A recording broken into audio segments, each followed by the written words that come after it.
Thank you very much. I'll call this meeting of the Parkside Borough Council to order. If you will all join me for the Pledge of Allegiance.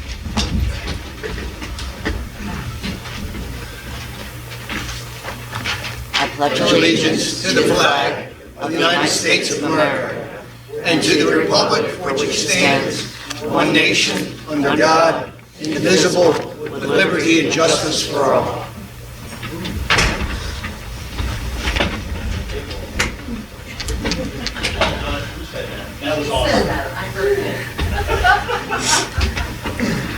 Ms. Timika, if you could take the roll. Yes. Mr. Sidlow? I'm here. Ms. Guy? Here. Mr. Costigan? Here. Ms. Purcival? Here. Mr. Powers? Here. Mr. Bull? Here. Mr. Sweigart? Here.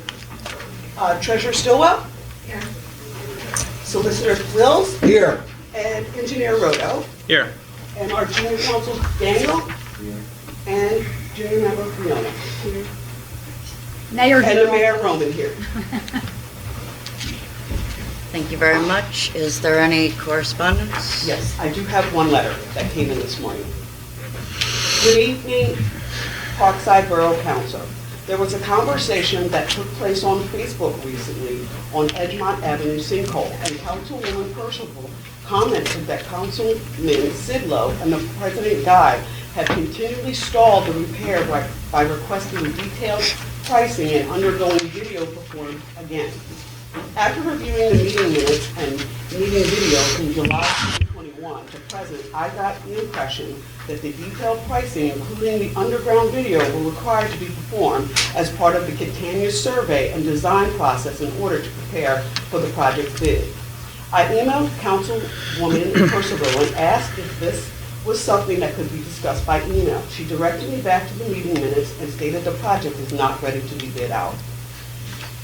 To keep this brief, my understanding from the meeting is that the survey and design were completed in November of 2022. At this point, Catania applied for the ARPA grant to help fund the project, and the borough is waiting for a decision on the grant application before the proceedings for the bid process. Can Mr. Rodo please clarify for the residents the following question? Why is the project taking so long? Was the detailed pricing and additional underground video required for survey and design process? Was this something that Mr. Sidlow or Ms. Guy demanded? Did Mr. Sidlow or Ms. Guy make any efforts to stall the project? Now, this was in response to, she was asking about the project of repairing the sinkhole at West Forest View and Edgemont Avenue. And then I have something from... Mr. Rodo, did you want to respond now or during the engineer's report? I can respond now, if that's fine. As far as the project taking long, the design has been ready since December to a level appropriate for applying for funding. Project's taking long because we're awaiting a decision on the funds. So, detailed pricing, I know that was brought up at a meeting, and as far as additional videoing, the video of the underground system was performed only once on July 23rd of 2021. Then we did a topographic survey in September to start the design process and to get ready for the grant application. And as far as efforts made to stall the project, I mean, it's not my place to get in the middle of council's difference of opinion, especially the meeting, but I mean, no discussions about the project took place outside of this room. So all of council has been aware of the whole, of all the same decision-making process since everything took place, so anyone can pretty much answer that same question. And as far as our office, we're doing what we can to assist in procuring the funding that's necessary to complete the project, and that's where we are. Yeah, thank you. I have one more letter. Excuse me. Since that was addressed to me privately, I'd like to respond in part. When this resident contacted me, she included a post from Facebook. I responded on Wednesday the 5th, stating that I was surprised that she had responded through borough email versus social media where this post was put. My time was limited concerning borough business because my mother had just passed away. I then got back to her and said that this has been going on since 2021. The survey, as Mr. Roto said, was done in the summer of 2021. Numerous statements have been repeated over the last 2 years in regard to this. I then had an opportunity to go through and make some rough notes, and I suggested she look at videos for the last 2 years, because this went back to the spring of 2021. And I do have notes from various council meetings through video and through minutes in which Mr. Sidlow said we were spending too much money too hastily. There was issues in which Mr. Sidlow said there was no documentation on the estimates to speak of in the amount that was real. Please review the videos. The estimates went from 130K on, and I can go on. And I went through more than 2 years of minutes and videos. At one Ms. time, Purcival, I'm sorry, can you tell us what meetings you're quoting that from? I can give you dates. February of 2023, Mr. Sidlow asked if we can bid this out because he wasn't understanding the cost factor. I believe November of 2020. What do you mean by vet it out? Bid it out. Bid it out? Bid the project out. We could bid the project out. Did we bid it out? No. No? It was never bid out. Mr. We need the Sidlow funding. wanted to know why it was We need not the bid funding out. before we can bid it out? Okay. November of 22, you asked Mrs. Guy about more sections of the pipe requested video from July of 21 to be sent again. And I'm sure the public doesn't want to hear all these facts and figures. But I did take the time to do some research. I will tell you the quotes that I just gave you was from July of 21, September of 21. There are quotes discussing this issue in July of 22, August of 22, October of 22.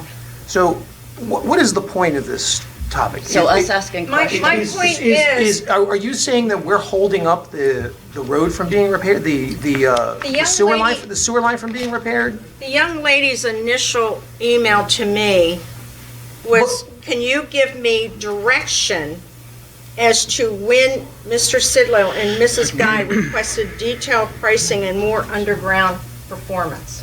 Did we That's what hold I up the said. process in any Have way? have we held up in anything in any way? Like, we're ready to fix the sewer as fast as possible. I am replying to the young lady's Okay, thank you. correspondence. Thank you. Okay. Thank you. We can move on. We are not to blame for every issue in this Okay. borough. Let's move on. Just because it's on Facebook doesn't make it true. Well, that's how this person contacted me because of a statement on Facebook. You're right. Which you made a Everything statement, on which you made a, Facebook you're, is All correct. right, hang on.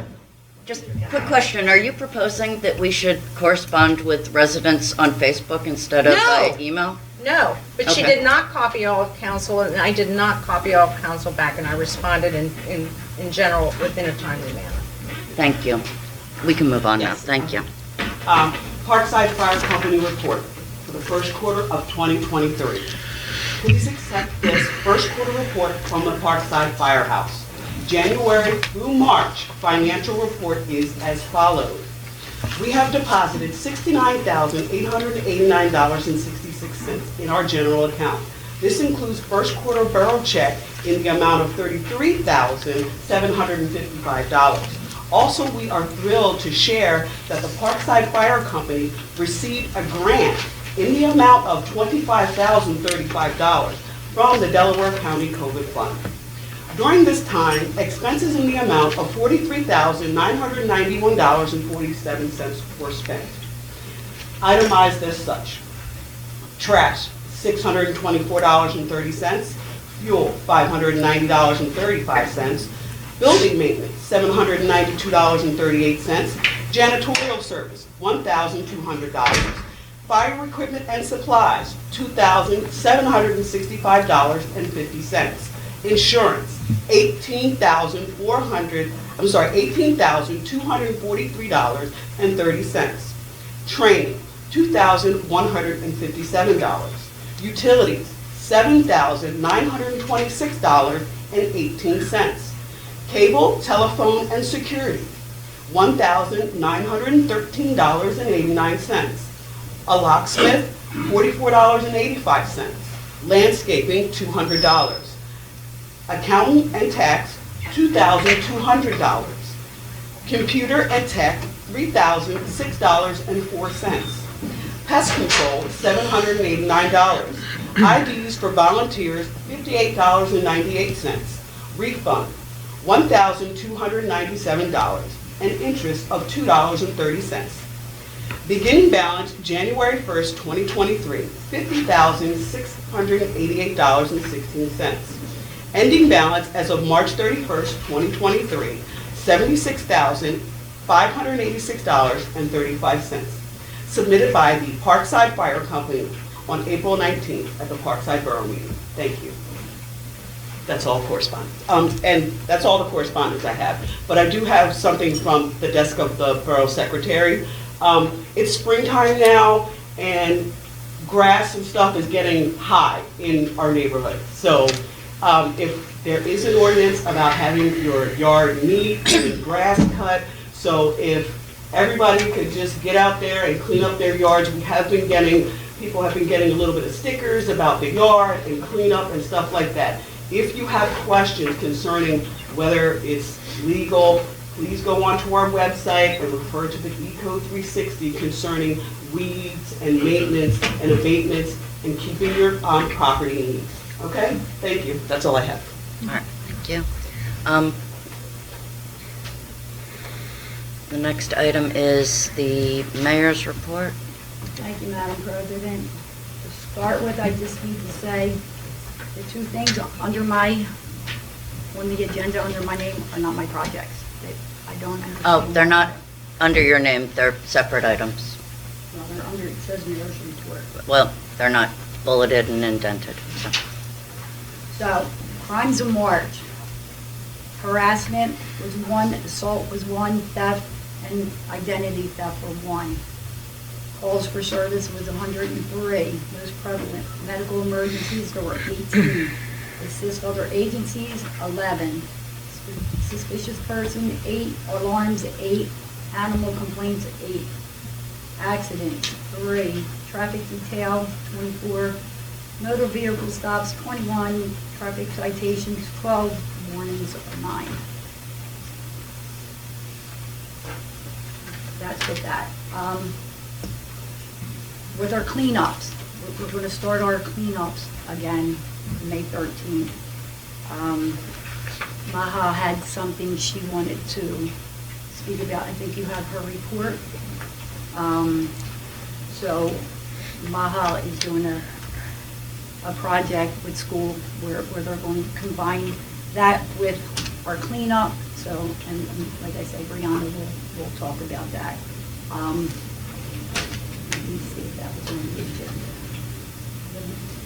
The lights. Okay, so talking about the lights, I don't know if I say it now or not, but Officer Young has been going through the borough and getting the numbers of the poles and submitting the information to Timika, and Timika's been sending it to Lenai. But Lenai, for some reason, isn't replacing the light bulbs with the LED lights because they're waiting for some kind of contract or something to be signed. Is that it, Shirley? So we need to contact Lenai so then they can replace our lights with LED lights instead of them looking the way that they do. Instead of them just fixing the lights, they'll replace them, but you have to fill out some. Well, let's listen to what the gentleman has to say here. Is that the end of your report? That's Okay, it. That's thank all you. I have to say for And that. I'd like to thank the mayor for touching base with our treasurer and taking care of the Sam's number forms. I appreciate you doing that. I thought that was done 2 months ago, but apparently not. So thank you so much for doing that. You're welcome. It was done, but I had to resubmit the letter. Very frustrating. Yes, thank you. I know it has been. I've changed up the order just a little bit because Henry Sidlow would like to give a short presentation, and then I wanted to give the citizens an opportunity to speak after we see the road, the streetlight feasibility study presentation. There's empty seats here. If anybody would like to come in and have a seat, I can see there's a few there. I appreciate that y'all came out for this presentation. But first, let's bring Henry Sidlow up. Go ahead, stand up there, yep.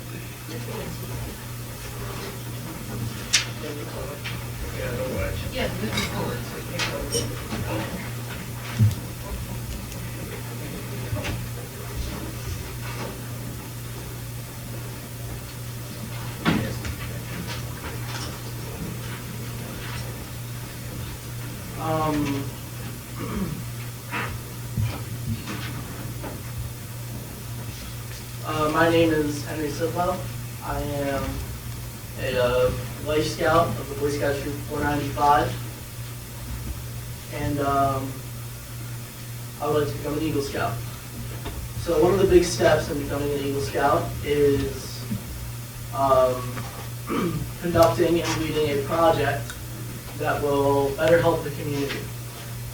And seeing as I've lived in Parkside for most of my life, I would like to do an Eagle Scout project for Parkside.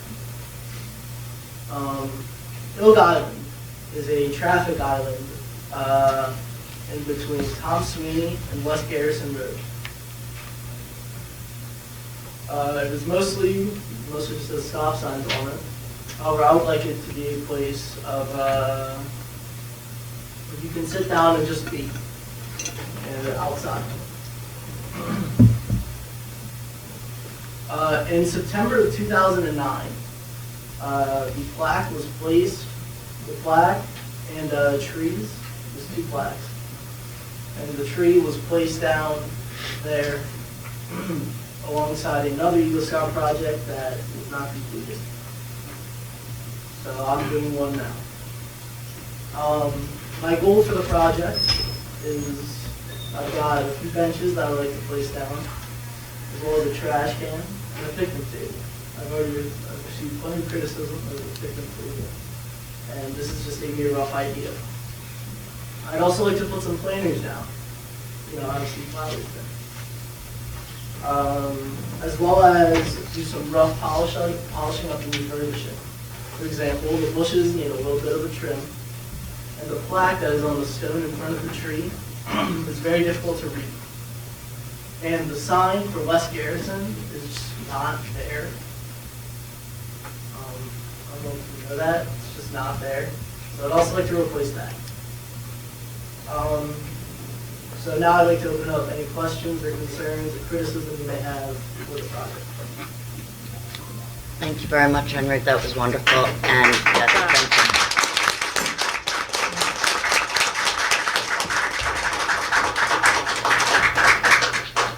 Tell us how this would be funded. So I was hoping to get funding from the borough. If that is not possible, I can fundraise. However, it is helping the community, so I was hoping the borough would be able to contribute. What's your budget? I'm thinking the most will be $1,000. Depends on how easily that plaque will be fixed. I called up the company that originally put it down, which is where I got the info about the placement of it. And they said that they could get a replacement of it. But they also recommended trying to clean it up first.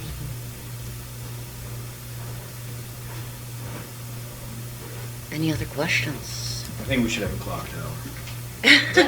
For 30,000 versus 1,000? Hey, you guys have your ideas, I have mine. We'll work on that together.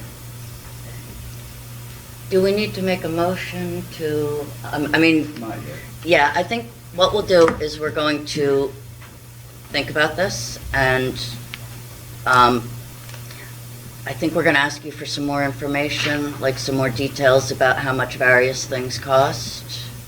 Okay? I think one of the things that Eagle Scouts, that Scouts wants you to do when you get your Eagle project is basically like a proposal, a business plan.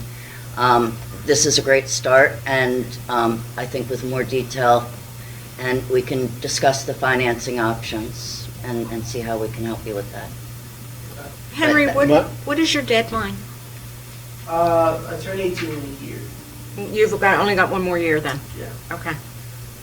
Henry, I would like to tell you that I would support this project 100% and would like to help you with it if you needed any help. Are you doing this by yourself? No. The whole point of it is to lead a group of people.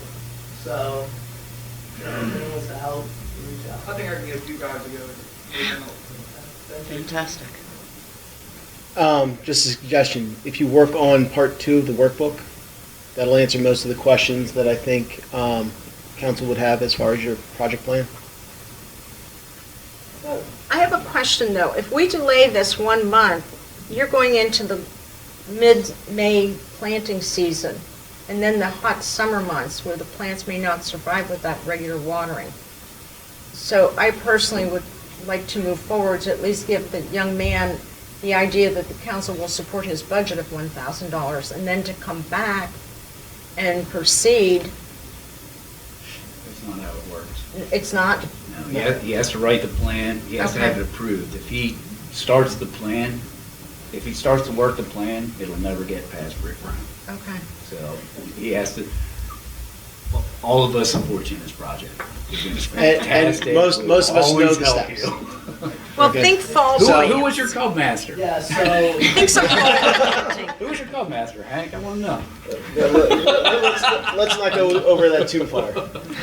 so I would like to add, I will not be free for most of the summer, so I don't plan to start constructing this during the summer. I hope to have it approved and prepared to be built before the summer, and then begin building it in September or October, somewhere in there. Super, super.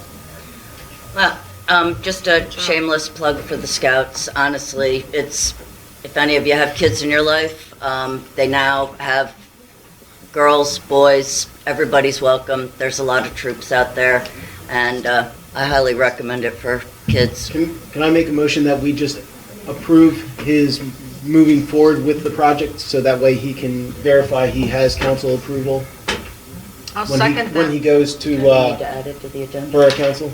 No, it's already on the agenda. Oh, It is but on not the the motion, you know, okay. We're okay with that. I'll take the motion, we've got a second. Second. Any questions? All in favor? Aye. Any opposed? Let's go. I abstain. You abstained, thank you. Good job, Henry. Good job. You did a great job. You can go home now if you want. Henry, so in your paperwork, you can let them know you already received council approval. Thank you So, very much. You're welcome, you're welcome. Thank You don't you. have to stay, you know, it's gonna get boring.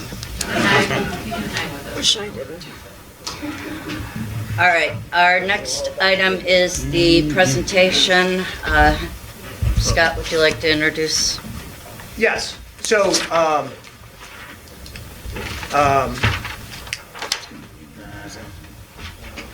It's going to be in your eyes. I'll move. So, for the last number of years, as everyone knows, I have suggested that we change out the streetlights in Parkside. It is a opportunity to save money on our street lighting bill every year, and it is a way to improve the quality of life in our community by having better lit streets, both for safety, security, and just general overall appearance of the community. So, in order to pay for this improvement, we would take a year off from completing the road program. The streets are in very good condition, and for a lower cost than paving about 5 blocks, we can replace every streetlight in the borough.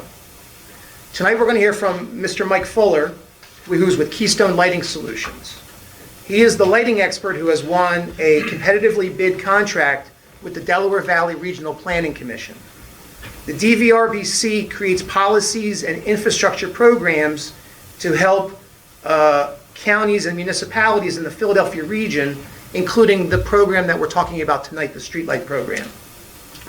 Last fall, we voted to participate in phase 1 of the program a feasibility study. And right now, Mr. Fuller will present the results of that feasibility study. Okay? Tonight, we will receive a budget estimate for how much it would cost to replace the streetlights. We will receive a general scope of work, and Mr. Fuller is going to outline the benefits to the community for having new streetlights. Okay? Based on that information, this council is going to be asked to make a decision tonight not to purchase all the streetlights. We're going to make a decision for about $3,100 as to whether we should give Mr. Fuller the green light to do a detailed study, and he'll explain what is involved in that study of the details of a streetlight replacement program. Okay? That is phase 2 of the program. It's also the second of 3 votes that are required to replace the streetlights. The first vote we had in the fall. Tonight will be the second vote. The third vote will be later this summer when we have the final engineering and the final study completed. At that time, we will vote again to make the full purchase of the streetlights. So tonight, we're making a $3,100 decision. Okay? I appreciate you paying attention to this thoughtful presentation for our consideration. I welcome everyone in the room to ask questions for Mr. Fuller after the presentation. Okay? We had a similar presentation to this before in January of 2022. All right? At that time, we did not move forward with the proposal, to move to phase 2. Tonight, I'm hoping we move forward. I will tell you that the price that Mr. Fuller is going to, the final price that Mr. Fuller is going to present to us has gone up $8,000 from January of 2022 until today. That's an example of continued inaction on the streetlights continuing to cost us money.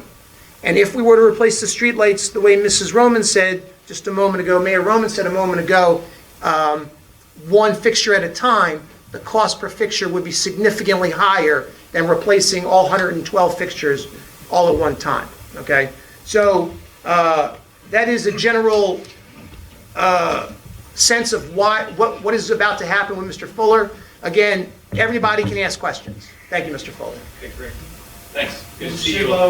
Could we have the lights turned off so I can see it? And the stars taken off the wall, so.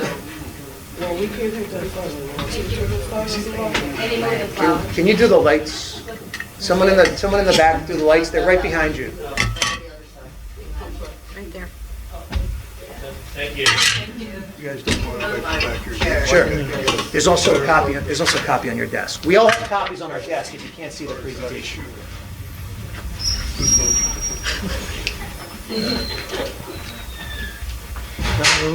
Flowers, everything else is there. Sorry. Yeah, I think it'll be fine. Okay, great. Thank you, everybody. It's good to see you again. We can't read the. I'm not sure where I can stand. I'm not going to. Yeah, that's the problem. I have to advance the slides, so. Can we give him a chair perhaps to sit down? And we give Mr. Fuller a chair to sit down. I guess we have a chair shortage tonight. I'm good. Thank you. Okay, so as Scott said, he highlighted a lot of items I have on the initial slide, so I'll go through those pretty quickly, and I'll try to be short. You obviously have a full agenda, but this is the first phase. The feasibility phase that we've gone through with you was a no-cost phase. DVRPC paid for that. They have funding for that. So this is generally to give you an assessment of what the opportunity is financially and otherwise to upgrade your streetlights. So why do you want to look at upgrading your streetlights? They give a financial return on the investment. And they do that through energy conservation. The energy consumption of your streetlights will go down 50 to 75%. The maintenance costs will go down 50 to 80%. And that's based on the long life nature of the LED technology. We'll talk more about that in a moment. But also generally the LED lights allow you to put light where they're supposed to be. on the roadways, on sidewalks. They're very controllable, unlike the older technology lights, which tend to spread out, less controlled. So that's a benefit. Generally, the perception after a street light upgrade is that there's greater visibility and better lighting throughout the community. The one nice thing about this project that I've already alluded to is that there is a return on investment. Unlike other projects that you have to do, you have no choice but to do them, this one does give you a return on investment. We are going to reduce your costs, and over time, those reduced costs are going to pay for the project. And it actually generates a net savings, which I'll show you. That's additional funds and savings that can be put towards other borough priorities. DVRPC created this project, or this program, well over 5 years ago. Scott alluded to the fact that you guys looked at this in round 3. We're now in round 4 of the program. And I'll just say that DVRPC created this to be turnkey. So you can rely on my company and DVRPC to actually help you with every aspect of this, from the feasibility to the technical design. In phase 2, we get into very detailed GIS-based audits of every streetlight, so we know exactly what's there, so we can be accurate in our project specification. We help with project management. We stay on through the construction period and act as the project manager. We update all the bills with PICO for you as a result of this project. We get you PICO rebates. We do all the applications for the rebates associated with it. So everything that goes along with this project, we do for you, so you don't have to do it on your own. I'll just mention here that we are doing a pooled procurement, and we're actually leveraging dozens of municipalities that have already done this and the scale of that, and we're extending contracts that we've had for years with manufacturers to get the low market level pricing on the street lights, on the labor to install them, and also the distributor that's involved with this. We competitively selected all those vendors to support this program. At this point, we've had over 70 municipalities participate in rounds 1 through 3. 3 is in construction right now. We're more than halfway through construction with 3. And with those 3 rounds, we've touched those 70 municipalities, 50,000 streetlights, over 5,500 traffic signals. We've generated over $20 million in net savings. That's after the project costs are subtracted out, over 20 years for municipalities. And this is a very green, sustainable solution too, because we're reducing energy consumption and therefore reducing greenhouse gases. I did mention, or put at the bottom of this slide, the neighbors of yours in Delco that have gone through this project. The last 2 are currently in round 4 feasibility along with you. And but you can see that Chester City, Eddystone, Trainer, Aston, Marcus Hook, Brookhaven, Media, Morton, Rutledge, Glen Olden, Collingdale, Darby, Eden, Lansdowne, East Lansdowne, Millbourne, Newtown, Haverford. They've gone through construction with the project. Radnor is in the design phase. They actually approved it, so they've moved on to the second phase design. And Lower Chichester, we have not presented the feasibility yet, but they're looking forward to receiving that. So there are plenty of your neighbors to go look at what the lights look like post-upgrade. I don't want to go too fast past this, but I will just mention one point on the pooled procurement, which I already mentioned. DVRPC is the purchasing agent on this, and you're able to piggyback off of their procurement, all competitively bid and validated, and you can piggyback via the Pennsylvania Procurement Act, Chapter 19, so you don't have to do the procurement effort too. That's already been done. As Scott mentioned, you're in the feasibility phase, and he laid out the other phases. You can see construction is phase 2.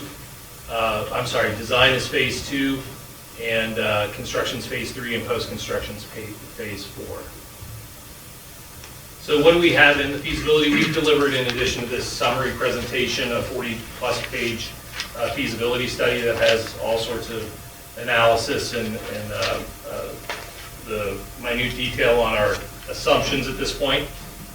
And let me just mention that in the feasibility phase, we have not done an audit yet, so we're just using information that is readily available to us, primarily from PICO bills and then other information that we were able to get from the borough. But those assumptions tend to be pretty darn accurate to what the final project specification looks like, and therefore the feasibility study is really an excellent tool to assess your opportunity. I'll just show you what's in the scope of the feasibility study, which could change a little bit once we do the audit. Usually the counts change a little bit, but not much. PICO doesn't always have the 100% accurate information. Our audit will get 100% accurate information. And so there's 115 Cobra heads. These are the utilitarian streetlights. Some of those are already LEDs, so we would not upgrade those to save some money. But 108 of them currently look to be non-LED or they're HID, older technology, and we would upgrade those and apply a standardized design to your borough that's based on the road classification. So local roads would get a certain lower wattage LED, and then your collector and major roads would get higher wattage luminaires. Okay. I just wanted to mention you do have other streetlights that are not included in our feasibility study. We'll research these more in phase 2, but we're pretty sure that they're LED already. But if not, we have solutions to change out these fixtures also. Again, Scott said that you're not making a decision on the project at this point, but I will mention that many municipalities add on to kind of a base upgrade, different control options. We price those out in the feasibility study, but we're just trying to build awareness at this point that there are options for additional controls that go on top of these. Some are low-cost manual controls. Others are very sophisticated network control systems where you can see your whole lighting system through the computer. That's usually larger municipalities do that because they just have so many lights that they need a method to have to manage their lighting system. We'll talk more about these in phase 2 if you decide to go to the design phase, but we did price them out in the feasibility study at this point. Your traffic signals, PICO believes that you mostly have LEDs, but they said that 9 of the lamps are still incandescent. My guess is they may actually be LED. We won't know until we do the audit in phase 2. But if they are incandescent, we would replace them with LED. And if they're not, if they are LEDs, but PICO thinks they're incandescent, we'll go ahead and update the bill for you with PICO to reflect that they are LED, and therefore you should get the savings associated with that. So I'll just make a mention about liquid fuel funds before I go into the financials of the feasibility. Many RSLPP projects have used liquid fuel funds.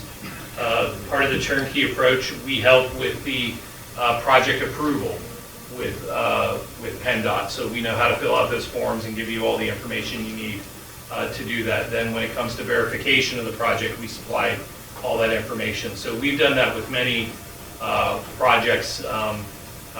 Actually, the most recent ones have been in Delco that we've been supporting with liquid fuel funds. So a significant portion of your project costs would be eligible for use with liquid fuel funds.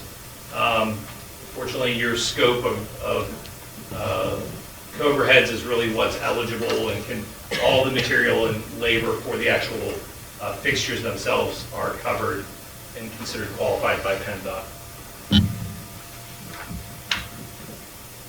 So here are the project financials. Scott did mention, even though we've been able to stay below market rates, most manufacturers had 15 to 20% increases over the last 12 to 18 months. That was along with all the other. We've really kept that to a much lower percentage, but there were some price increases since we last presented a feasibility. But again, we're still much below market levels and much lower than doing a one-by-one replacement strategy. I will tell you, though, that PICO rates have also gone up. So the paybacks are actually fairly similar to where we were the last time we looked at this. And that's because your PICO rates are higher. That means that savings are more valuable. this point. But you can see with the base upgrade, so this is without any controls, you're generating about over $300 per month in savings that you're going to get through your energy cost savings and some in maintenance savings. The net project cost after the rebate has been paid out, we're estimating at about $38,000. So that gives you about a 10-year payback on this project. So keep in mind, once you've paid back, everything beyond that is going to be additional money and net savings that can be spent on other uses for the borough. And then I'll just mention the other two control options. Right now in the feasibility phase, the manual control option actually is the same as the base upgrade, because to maximize rebates for the base upgrade, we actually put the manual controls in them because they're so cheap to do, and it helps us get higher rebates. So those two line items are exactly the same. But the network controls, you can get more energy savings because you're on a different PICO tariff. You can see now you're looking at closer to $400 per month savings, and but there's a higher cost with that, so and therefore a higher payback. Again, we usually see the network controls being chosen by larger municipalities. So Mike, if I could just interject for a moment. So this $38,000, this is our budget estimate that we are receiving. That's kind of the bottom line of the feasibility study that we're receiving today, is this budget estimate. Yeah. Okay. There, I believe on the, I'm not going to go through the next slide, but I'll highlight one item on that is net of the rebate though. So the actual outlay is slightly higher than that, but then within a month of construction ending, you get a PICO rebate to offset those costs. So that's the net. Okay. Yeah. And so, and the $3,100 that we are going to vote on tonight, that's included in that 3,800. That's not in addition. That 38,000. That's not in addition to it. That's correct. Yeah. So, at some point, we may be writing a check for approximately 35,000. Well, 35,000 plus rebate amount. Right. Yeah. Yeah. So other than the 3,100 or whatever the exact number is, all the other costs would be during the construction phase. And I don't know if I mentioned anywhere else, but I'll just mention, just so you get a scope of, like, for your size project, this is probably a 2 to 3, well, probably a 3 to 4 day installation. So the contractor that we have moves very quickly. It's a moving operation. We have no disruption in the municipalities. We literally, over the 70 municipalities, have not had a single complaint about contractors holding up traffic or anything like that. Because it's just like they're doing maintenance on the lights. You know, so I do want to mention on the right, you get with the project, and again, we're not approving a project at this point, but you get a 1-year installer material and labor warranty. But I want to really highlight that the products have a 10-year manufacturer warranty. Your current lights, when you replace them with the older technology, they have a 1-year warranty with them. So this shows you this doesn't even show the expected life. It shows you the manufacturer's confidence that there aren't going to be any failures in 10 years, because they don't like to give warranties assuming that there's failures. So typically, the rated life of LED products is, if you look at the manufacturer information and the technical data, it's like 40 years. We don't quote that, but comfortably we're looking at 30 plus years. But you're going to have a 10-year warranty associated with those materials. I'm not going to go through this slide. This just breaks out the costs in more detail. Again, this is in the feasibility study. And point out the contingency line, please. So we do have $3,000 in contingency for the project, and we also have $6,800 in rebates that would be coming back to you.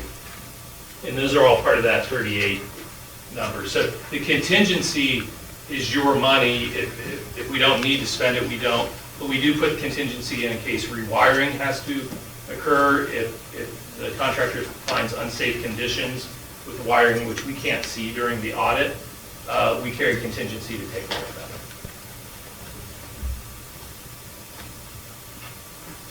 So I've already mentioned in phase 2, the project development or the design phase. I do want to highlight that there's going to be this investment grade audit, and when we get to the price of that in the very last slide of this phase in total, probably about half of that cost is in the audit, because we're paying somebody to go out and actually audit every single fixture. Even if you were not to move on to construction, you would get all that data of your existing streetlight system. So there's value in that alone. We use it to do the appropriate design and project specification, but there's other value to you in just getting that information.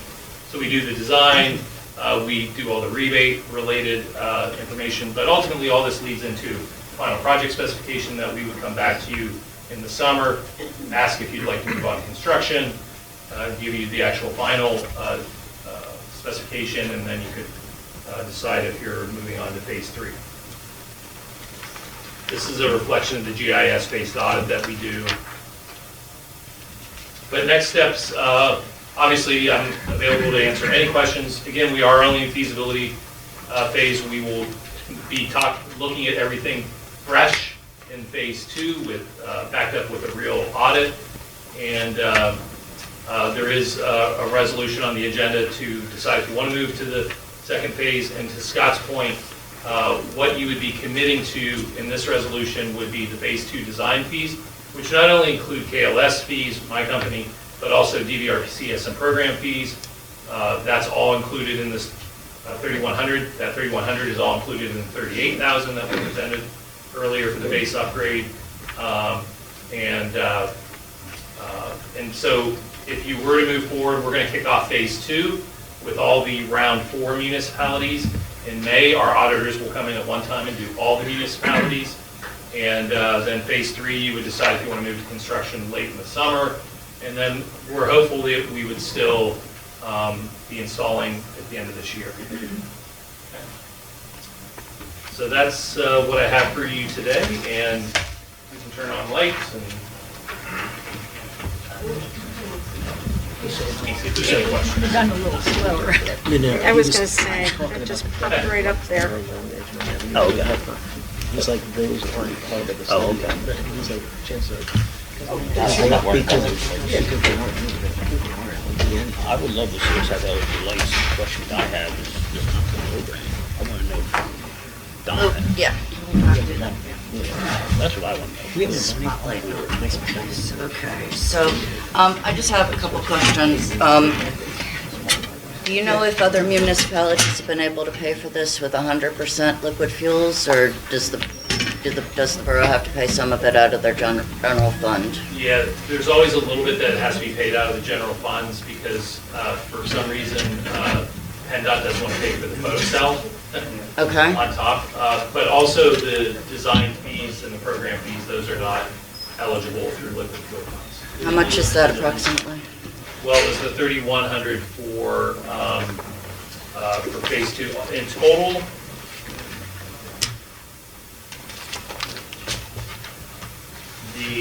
That would be about $7,000 plus the photo cells, which could be another.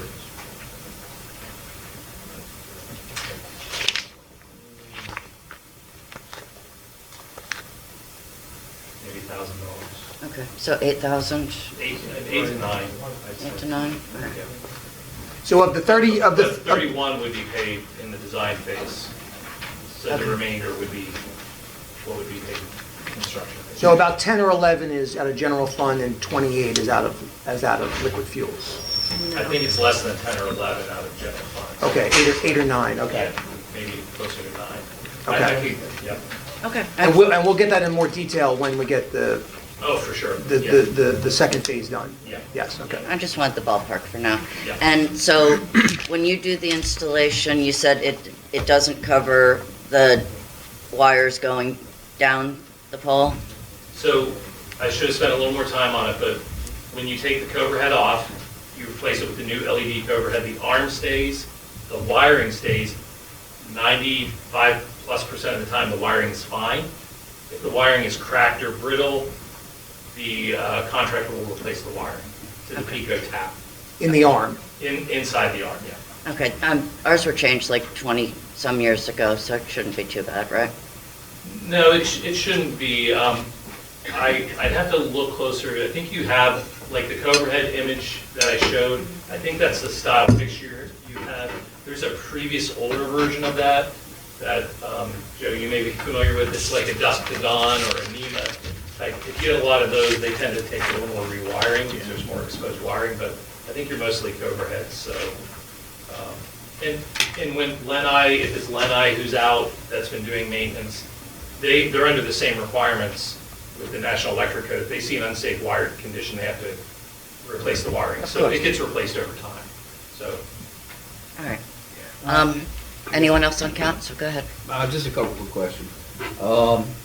Is the scope of Radnor's work something that would hold them back? Because they're definitely the canary in the coal mine with like advancing projects like this. And to see that they're only in phase 2 is almost surprising as far as how they act. That would be question 1. And I just had a couple. Yeah, I don't know the history of why they weren't in previous phases.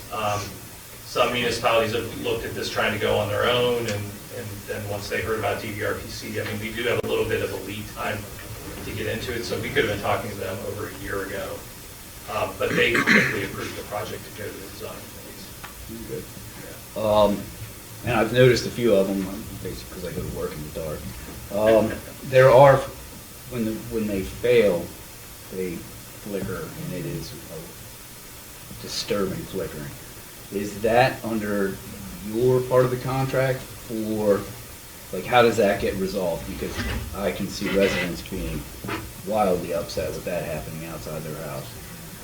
Is that something you, in that first 10 years, you still maintain that the contract or the best word? Warranty service. Yeah. Warranty or continuance of service type sort of thing? So flickering is usually if it is about ready to die. So these have such a longer life that to get to that point is going to be much later. Well, no, they did it in Chester. So on my drive to work, because this is something I pay attention to, because it's been an ongoing issue. Right. They've already had probably 4 failures just on Edgemont, or I'm sorry, 22nd, 23rd? 24th. 24th. I would have got it at some point. The good thing about LED lighting is it's really electronics. So when electronics fail, they tend to fail quickly. And the contractor gives you a 1-year labor and material warranty. Like Chester is still under their 1-year warranty. So all of those should be called in to the contractor to fix. And then after that, after the 1 year, so in that first year, you would keep me in the loop, but we would just contact the contractor and they would take care of it. No cost, it's just all. After that, the manufacturer warranty on the product side, not the labor side, you have a manufacturer warranty for another 10 years. So at least you would get replacement product for free. But in years 2 through 10, you'd have to have somebody replace that. But most failures occur very early. And then the last part was, there was a lot of conversation about, I don't know what they call that, the flooding effect, or how the ratio, because sometimes when you drive, you're going normal speed, you're in the light, you're out of the light, and in the light, you're out of the light. And that can be disconcerting, and I notice it more with the LEDs.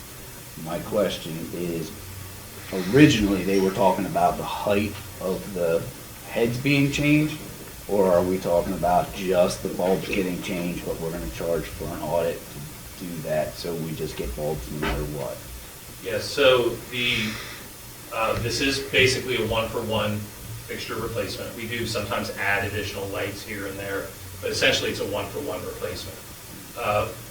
You are always going to have dark spots in a lot of spaces because we don't control where Pico put the lights, and a lot of times they put them too far apart. I will tell you that LEDs are better at spreading light between the fixtures, so you're going to have less of a dark spot between those two. But if the fixtures are 100 or 120 feet apart, there's going to be a dark spot along there. But the LEDs are going to perform better than the existing. It may just be noticeable that there's actually dark spots. Like if you look through to a house, sometimes the houses actually look dark because you're looking through a wash of white light.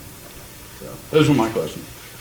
Yeah, and it's fortunate in round 4 you can go to all those communities that I mentioned and see exactly the same manufacturer Cobra head that we've used throughout the whole program is what we would be using for your project also.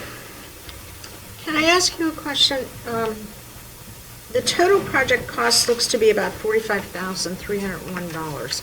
$38,000.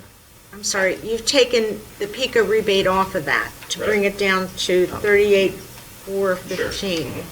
How long does it take to get a PICO rebate? Because we'd initially have to spend the money on this before the PICO rebate comes through.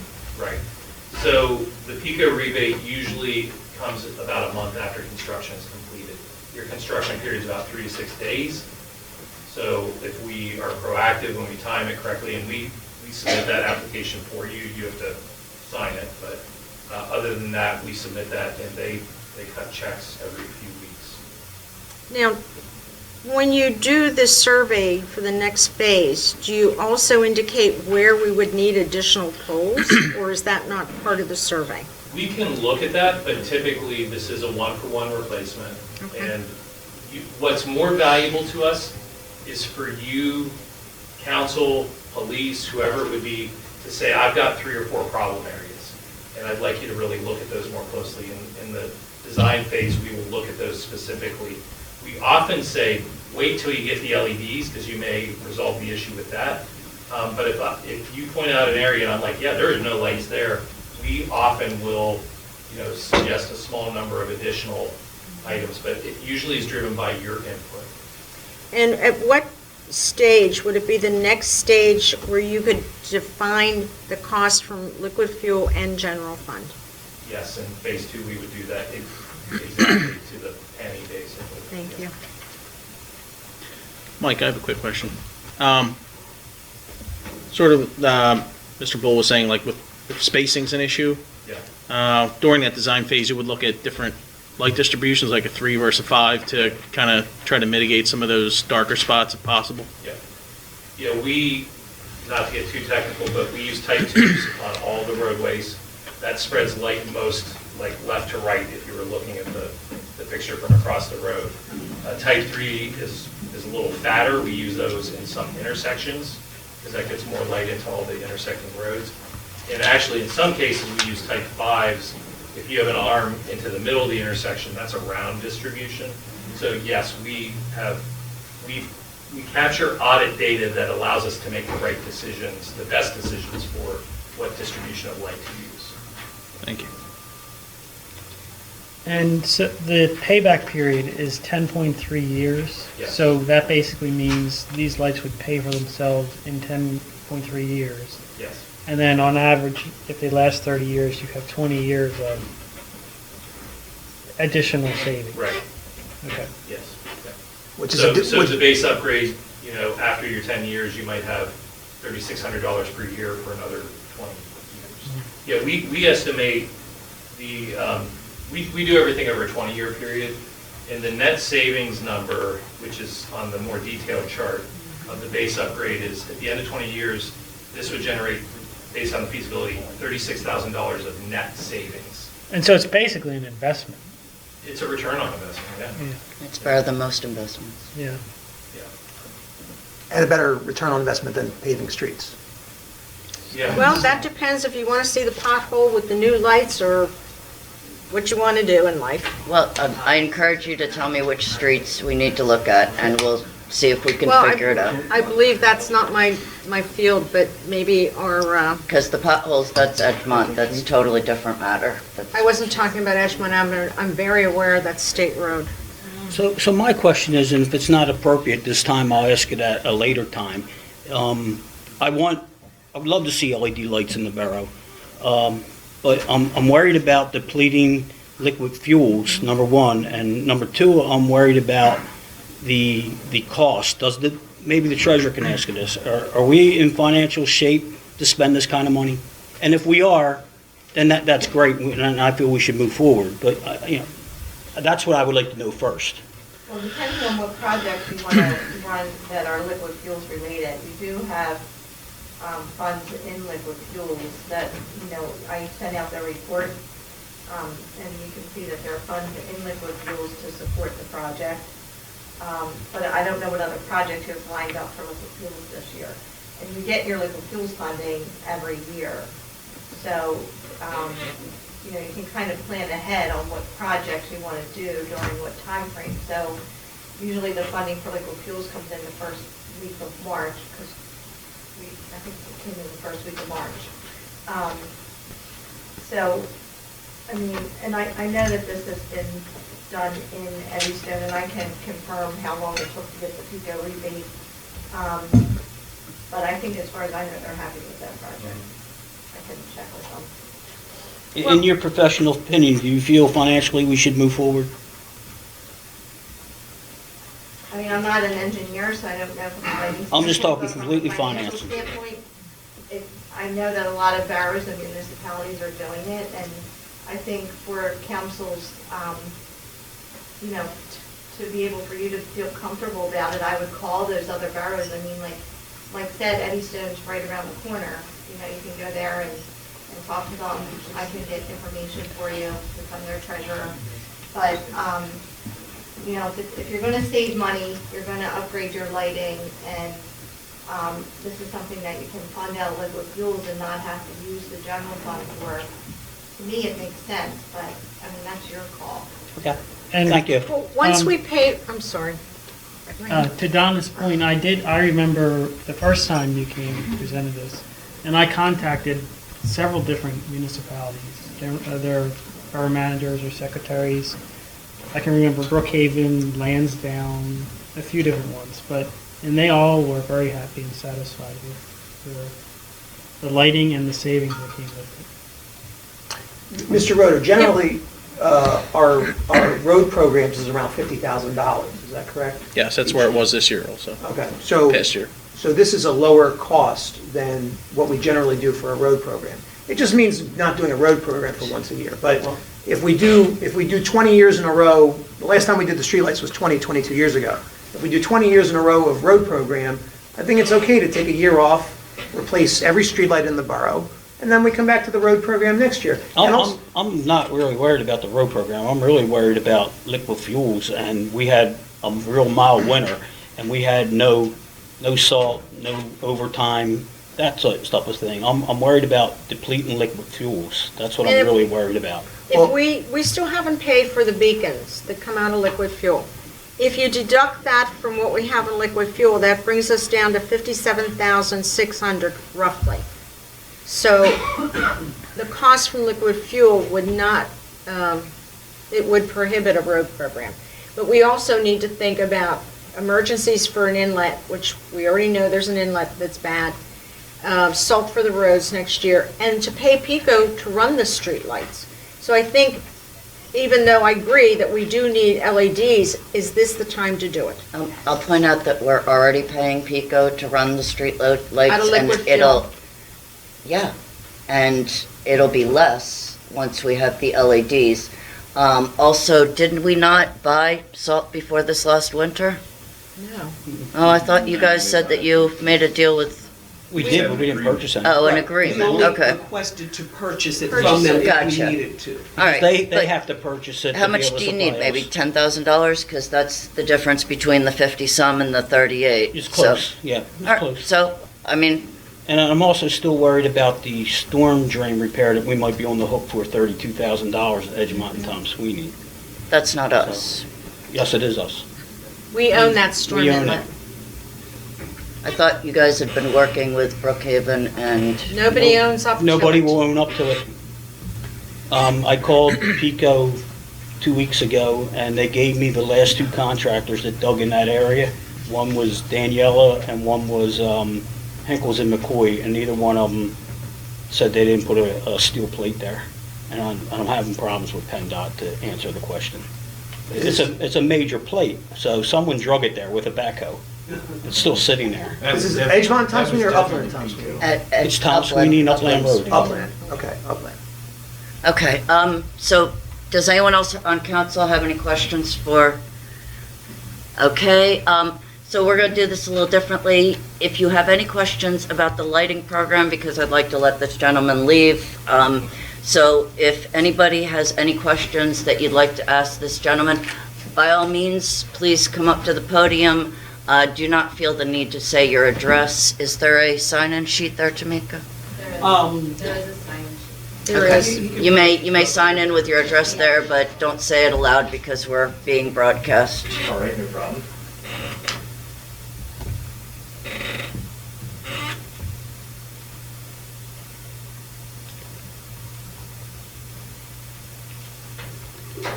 Mr. Fuller, first I'd like to say thank you for taking the time to do your presentation. Now, I have some very serious questions about the lighting. My first question is, what would the first year service level agreement be and your mean time to repair following reporting of a malfunctioning light unit? Typically, under that 1-year labor and material warranty, contractor responds within a few days of being reported. And with that question, But is this I a will- service I level will- agreement that is delivered on paper and a contract to the municipality from your organization? No, there's a contract directly with the contractor. Okay, but the contract between us and you, who received $774,949.23 from Lincoln Intermediate Unit in 2018, between us and you, who are going to get our tax money, will there be a service level agreement that dictates the maximum number of days that we have to wait for the repair service to occur? I don't know that that's a term in the contract, but if that's something that's required, we can talk to the contractor. Because, a lot of people talk about these long warranties, but if you can't get the service done for 6 weeks, that mitigates the benefit. I would encourage council to talk to any municipality that's gone through this and to see how the installer has reacted to any failures that have occurred. Okay, now what I also would like is where can I view the existing annual lighting costs incurred by the borough for 2022 and 2021, only covering the costs incurred by having the incandescent overhead lights we already have? You can do a right to know or just send a note and we'll, I certainly will. Well, that's in every budget. There's a line item in every budget for streetlight. I don't have the right page printed out, but every projected budget and every final budget has a line item for streetlights. Okay, because like I said, in 5 years ago, in 2018, Lincoln Intermediate Unit in York, Pennsylvania was paid $774,989.23 to get these lights from this organization. And I'm worried that the 900 or so people and homeowners in Parkside are going to have to divide a similar invoice. We have presented the cost of the project and the feasibility. In phase 2, you will see the exact price. It's going to be in the range of what In was just phase submitted. 2, we get to I see don't, exactly. I don't. can know that that's After we've already. Rob, can you let the man answer the question, please? So, first of all, my organization only does design. So what you're referring to is Lincoln Intermediate, which I think your number is incorrect there. I'm getting it right off of their annual report. I'd be happy to report back what it was. So, but that is not to my firm. That was the construction contract amount to do an LED upgrade in schools, not at streetlights. This was a massive project that they did within their schools. So it's comparing apples to oranges. I'm interested now. I'm curious. I'll go back and confirm the amount, but I'm not sure how that pertains to what's being quoted to the council here in terms of an estimated project cost from All right. feasibility. And, And let me just also say to the council, all the pricing that is in the feasibility currently and will be in the design phase is already negotiated. Every street light, every installation cost, all of my fees, everything was competitively bid and selected through DVRPC, and it's all firm unit pricing. Now, if we find 2 more fixtures than what Pico thinks you have, then there'd be 2 more fixtures to upgrade, so there'd be additional costs. But the unit costs are all set. They're all firm, they're all pre-negotiated. Will, when you mentioned in phase 2, they will be laid out, your words just a few moments ago. Yeah. Will the residents, the homeowning taxpayers of this borough for 40 some odd years, as many of us are, will we be able to review these costs before the contract is inked? We'll present to the council everything that we present to everybody else, and that'll be between you and the council, I guess. All right. I don't turn over information. I turn it over to our customer. Okay, my only remaining question is historically, how many times has your organization not met its service level agreement with a municipality in the state of Pennsylvania? Never. Thank you. Is there anybody else? We do have a couple other people. Thank you for your careful consideration, everybody. I appreciate you taking the time to ask questions. I just have a couple of questions about the different type of lights that you mentioned, the level, light type 2, 3, 5, etc. Yeah. So, for a standard street in Parkside, most of them would be a type 2, Yes. which is about a 180-degree light. Yeah. Give or take. Yeah, for all your mid-street locations, yes. Okay, In between now, the blocks. on Edgemont Avenue, would those be a type 3?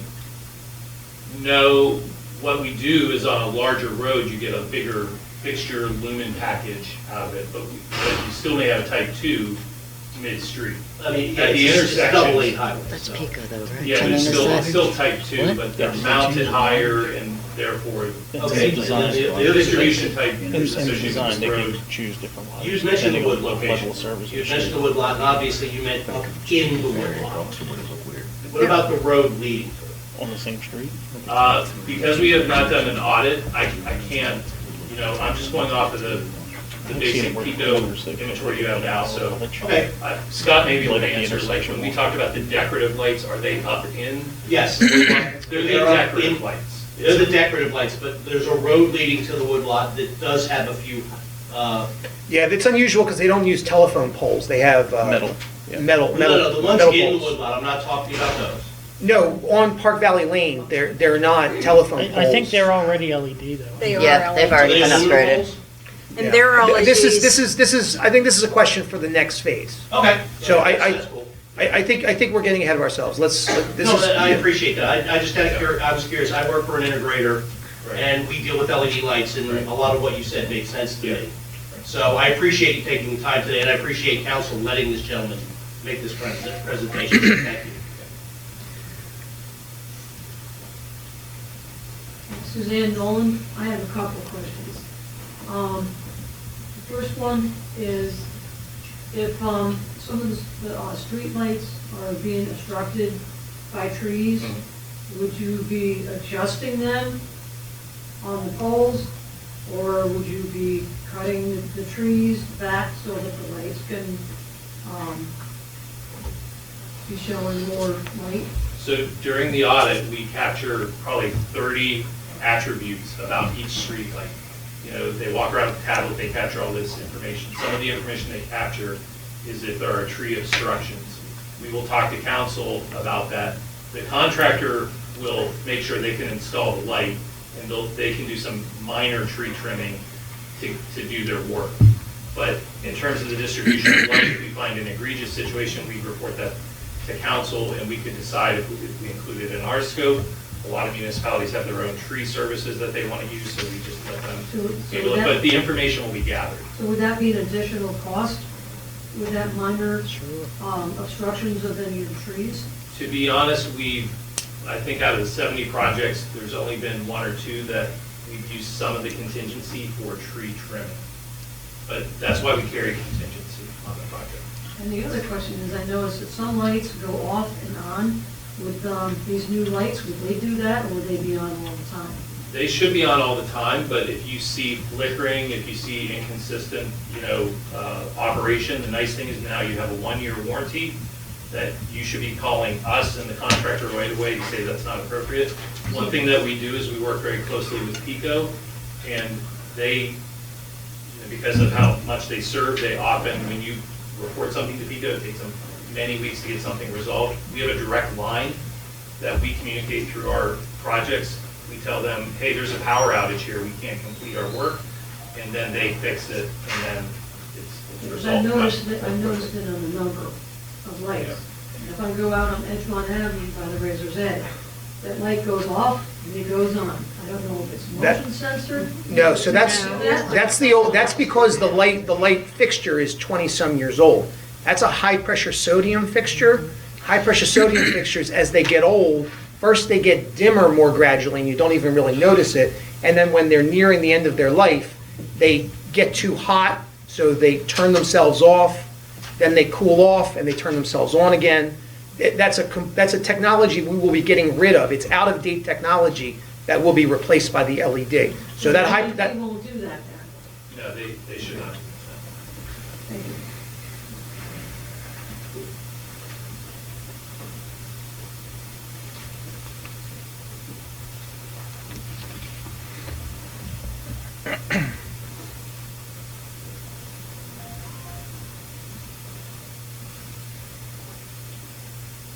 just mention the list of Delco neighbors that I had on the one slide. Most of the earlier names, they've probably been installed 4 or 5 years at this point.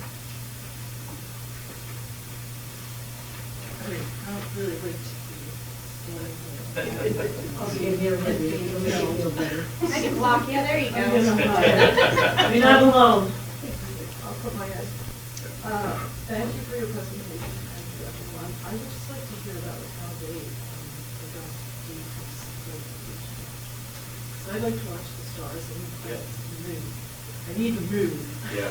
So all of your overheads currently, they have a drop lens on them, and that spreads light to the sides, down, and also up. Every one of the LED fixtures are what are considered dark sky compliant cutoff fixtures, so no light goes up, it all goes down. So that's a benefit of the LED technology. No, you can't see stars in Delco. I can't control all the commercial properties that have lights everywhere. I know. Yeah. Okay, that's it. My name is Thank you.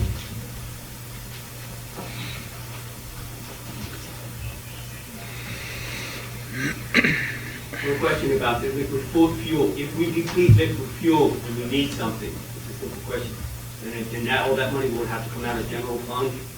We get liquid fuels money every year.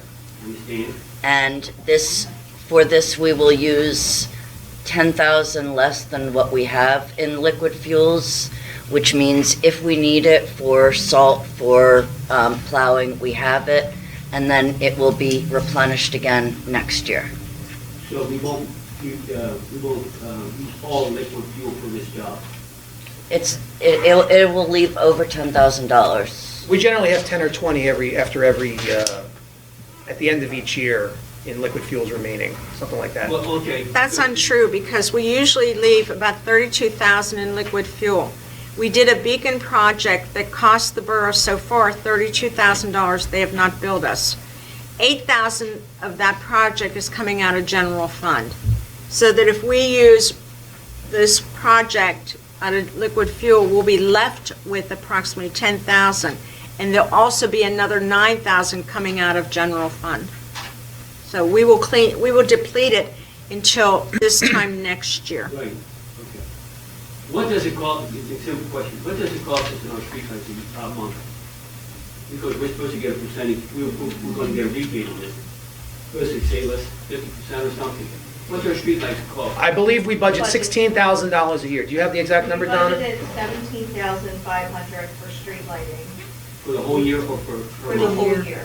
That's electricity bills. We had, from a cash standpoint, we carried over money from last year into this year's budget. As Councilwoman Purcival said, we do have bills to pay, but, I would need a listing of all the projects that need to happen this year to figure out.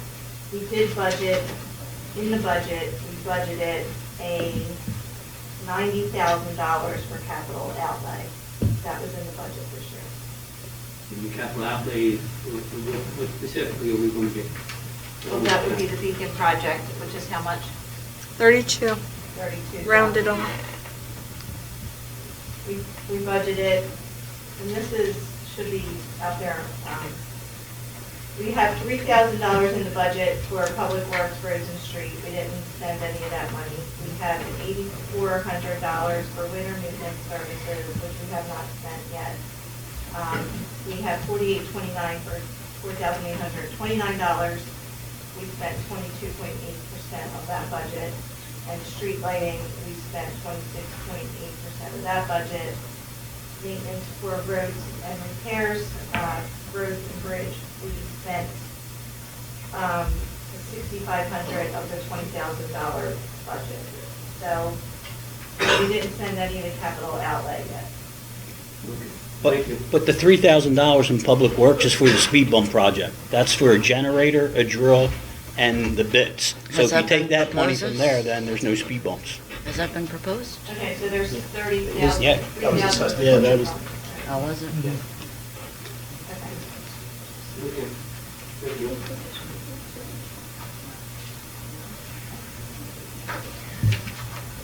Is that all for the Sorry, I have a couple questions real fast. Judy Saunders. As somebody who's an older person who has an older dog with a very small bladder, I have to walk him at night. I work a 60-hour work week. And I literally feel like I'm walking through the halls of Whitechapel with the lighting that we have in Parkside. I honestly do. There seems to be some confusion or miscommunication or when we were repaving the roads out of liquid funds. The roads we're doing are the side streets. That has nothing to do with the Edgemont Avenue pothole. Correct. Okay, because I've been to Aberdeen, and I'm 100% sure that they're totally different things, but it seems to be misconstrued, possibly by mistake or possibly deliberately, I don't know. So this would be, instead of spending money to repave a road that we repaved 5 years ago, like Tom Sweeney or Shelton, we would instead use that money to make our neighborhood brighter so that we would have less crime, or we would have people who feel safer walking their dogs at night. Is that correct? Am I correct in that assumption? Absolutely. Because I honestly do. I think we are a working class neighborhood. We are a blue collar neighborhood. Most people like me don't work one job. I work a 60-hour work week. So at night, at 8 o'clock at night or 9 o'clock at night, I literally walk to the woodlot because it is the brightest section of Parkside to walk where I don't feel like I need bear mace. So I'm asking you, as somebody, we're all pet lovers, we all have to walk our dogs, we walk at night. It's dark and scary out there. I really think this project needs to be considered instead of repaving a side street that was paved less than 5 years ago. That's all I'm saying. Thank you. Okay. Anybody else? Going once? Going twice? You get to leave. Yeah, I appreciate the engagement. I really appreciate your time. I really do. Thank you.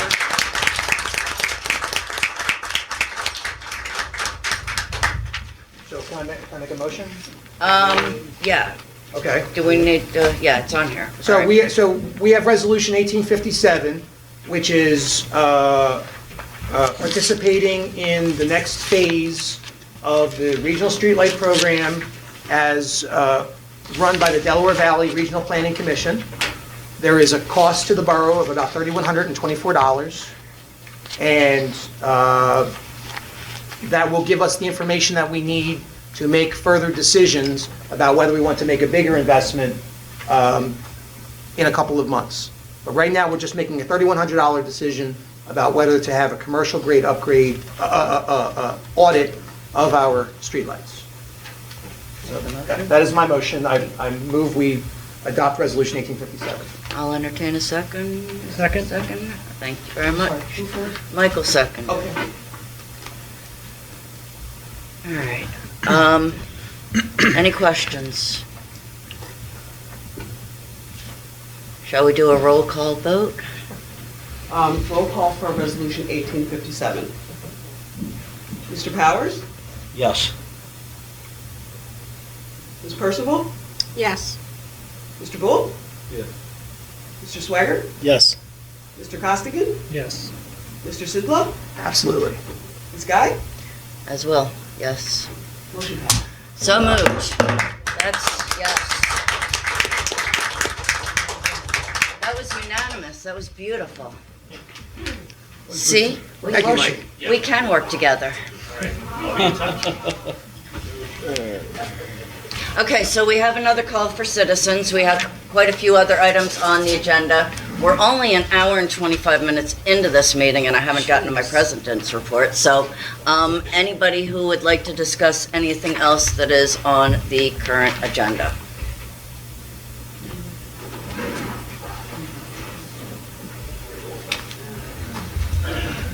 I won't worry about signing the receipt. I'll tell my name. I'm not worried about it. I have things I like to say. Number one, every time the meetings that I've come to, it always seems like we're well represented by the firehouse. But why are they so much under scrutiny?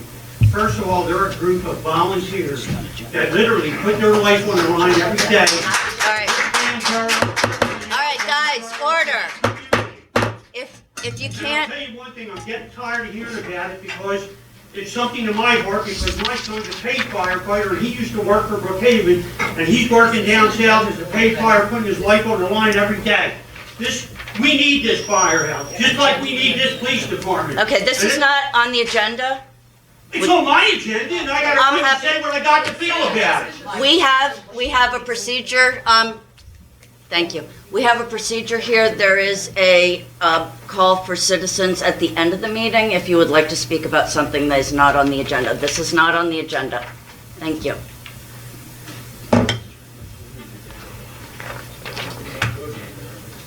All right. Is there anybody else? Agenda-related items only. We're not talking about the firehouse today. It's not on the agenda. You can talk about it afterward. Okay, so under President's report, we have to accept the minutes. I'll accept the Make a motion to accept February's February and minutes. March. February and March, we'll do them both at the same time? All right. Second. All right. Any questions? All those in favor? Aye. Opposed? So moved. Let's see, I'll get this business out here. Our secretary is going to need to take a leave of absence. I would like for us to advertise the position so that we can find somebody who can do the job. And in her absence, I haven't had any thoughts on how we'll advertise that. I don't know that it needs to be an expensive thing. There's, we can reach out to the schools, let people know it's a nice job if somebody wants to fill in for it. Is there a Kelly Services or Professional Services? Temp services, they take quite a premium. So if we have someone who's interested who's not going through a temp agency, that would save us about 25%. May I suggest something? I don't know how Timika feels about that, but if Timika can do the work at home, I did post that. Yeah, that's not something we're going to discuss here. I appreciate your input, but we do need someone in the office. She said many times that we've got people coming for permits and contractors, so we will need to have somebody in the office. Okay. And there may be people who are interested who just, if they knew about it, they'd tell us. So I would like to make a motion to advertise for the secretary's leave of absence, let's say $200 limit. Second. I have a question on the motion. Thank you. I'd like to know, is all of council going to receive all applications for this position and be involved in all the interviews? I don't know why you would want to be, but certainly I'd be happy to share that. I wasn't myself invited to look at all the resumes. There were a few, but I don't see why you wouldn't be involved, but I appreciate that. So given that, are there any other questions? Are we advertising for like a 6-week temporary position? Yeah, that's what it would be. But we have some notice, so hopefully we can get somebody in and get them up to speed. Any other questions? All those in favor? Aye. Any opposed? So moved. Thank you. All right, so I am grateful that we are doing the study for the lights. I honestly think it'll make Parkside a slightly brighter spot in Delco. Let's see. There it is. Okay. So first I would like to thank the Recreation Committee for the egg decorating and egg hunt. I did attend the egg hunt. I thought that everyone there had a wonderful time. There were a lot of families having a wonderful time. So I appreciate everybody in the Recreation Committee and all your efforts to make that happen, and the mayor. I did want to let you know that we had an executive session on Monday that was to discuss, which one was that? Yeah, discuss professional staff. I did mention at the end of last meeting, but I should have mentioned it in my president's report, that we had had an executive session not long before that meeting which was to discuss legal issues. And I would like to thank Mr. Rodo for our amazing crossing beacon that he has put a great deal of effort. So let's all thank Mr. Rodo for the crossing beacon. I don't know if any of you have benefited from it, but, my daughter had to go to the school the other day and sent me a text saying, cars stopped. She was so shocked. She said, on the way back, she said, not all, but at least some of them do, which was quite an improvement from before. Madam President, can I just comment on the road beacon? Please. Actually, the question I have, Chief Murray, the new road beacons that are on Edgemont, what's the legal obligation, since they are new here in Parkside, just so we can inform the residents as far as when those lights are flashing, is there anything different? I believe that the crosswalk alone was supposed to be obeyed, correct? Correct. Right. So anytime there's a legal crosswalk, okay, properly marked, the pedestrian has the right of way, okay? Right of way is something that is given, not taken. Just, so a pedestrian still has to be extremely cautious. Just because it's there, just because the lights are flashing, doesn't mean the pedestrian can put blinders on and walk across the road. That can be hazardous, okay? But paying attention, stepping out appropriately, cars are required. Thank you. I had one quick question. There was... Speak up, please, because you're so quiet. So quiet, I know. Many years ago, I guess there was a ADA compliance issue for the blind of some sort, and it came down to a massive legal issue. And they put in, I don't know what they call those little bumps. So people Detectable can warning sense them. surface. Yeah, so they can detect that. I always thought it was insane that they put it directly behind the telephone pole, and thought I was going to die there a few times walking my kids to school. But that has been removed, and I don't know if that would take us out of compliance at this point in time, because right now they're pouring concrete, like when I was coming over. Right.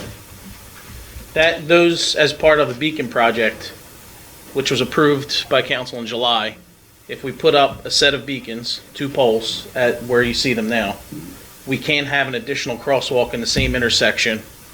So now they cross on the other side of the street, And the whole idea was that the crossing guard would only have to be aware of 1 crossing.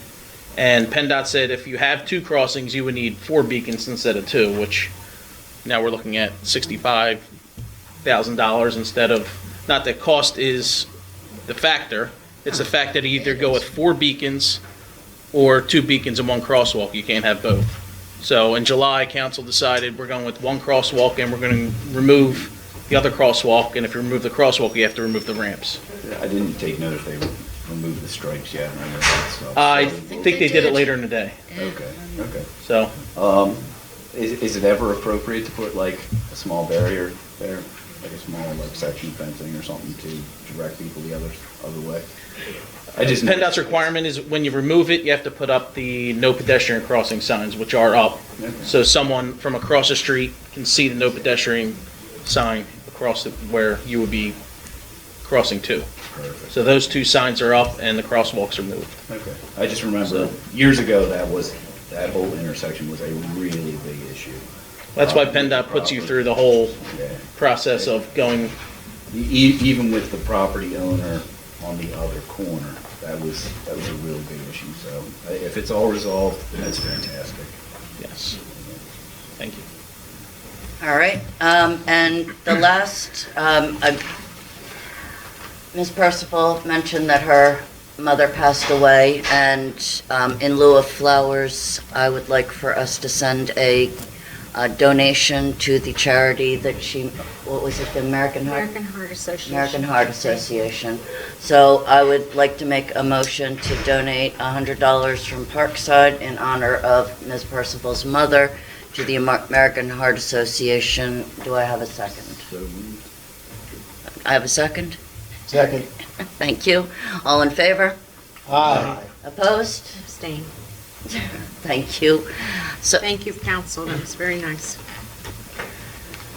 and that is all I have. Mrs. Guy, I hate to change the tone, and I thank you for the kind thought. I do have some questions for you. We've been going back and forth on the refund from the firm of Rudolph Clark. We have paid the final bill for them, and we still have not received a credit of any type. We have not paid the final bill. We've cut the check, but they have not received it. So I it's, understood that the final check was already signed and mailed. no, it was not. It's in my office, It's been in your office for a month and a half. maybe. Should I bring this up again next month? Sure. Also, last month you mentioned audit for the fire company, and I failed to ask who was paying for that audit.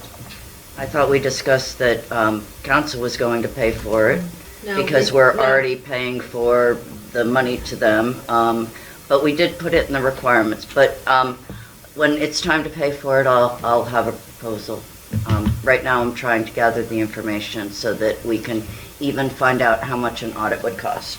Isn't it appropriate that all of council agree to move forward on an audit to obtain a proposal? I don't know that that's the case, is it? Do I even have to get approval just to ask a question of another business? Well, I think to get a proposal, certainly a proposal from a professional, we ought to have a consensus of Borough Council. Well, we before did have a consensus that, that we were going to do an audit. We passed a resolution. I don't know why this is being brought up because I thought we agreed to that last month. I thought so No, too. Mrs. Guy brought it up that we would have an audit, and I failed to stop her and ask who is the "we." And that's why I'm I clearly bringing stated it up. last month that we were in an audit with the state, and we would not have another audit until that audit is complete. I clearly stated that. I had a meeting with the executive board. They are not going to open their books until they want to open them up. I don't care what you do, how you do it, and that's the way it's going to go. Okay, let's move on. Mr. Well, let me ask you, and I'll pass I'm that. sorry, did you have, all right, go ahead. I'll pass that for next month, I guess. I'll put that on my next month. I noticed that the right to knows are not on the website, and we have authorized this 6 months ago in October of 2022. I believe that's being worked on. Is that being worked on? Yeah, we're still. I had asked Timika to forward those to Yeah. Kyle, but I've also been forwarding her a bunch of them, and Yeah, there's still some missing, and everything is just like literally scrambled. it's been happening real fast. You just went to I want to Africa. just put it on the site, because no one will know how to, you will literally have to open up every file to figure out what everything is. So we're in the process of trying to catalog it, and make it user-friendly, so you can go to it and see question and answer. So that's what we've been working on, but we're finding that there's something missing.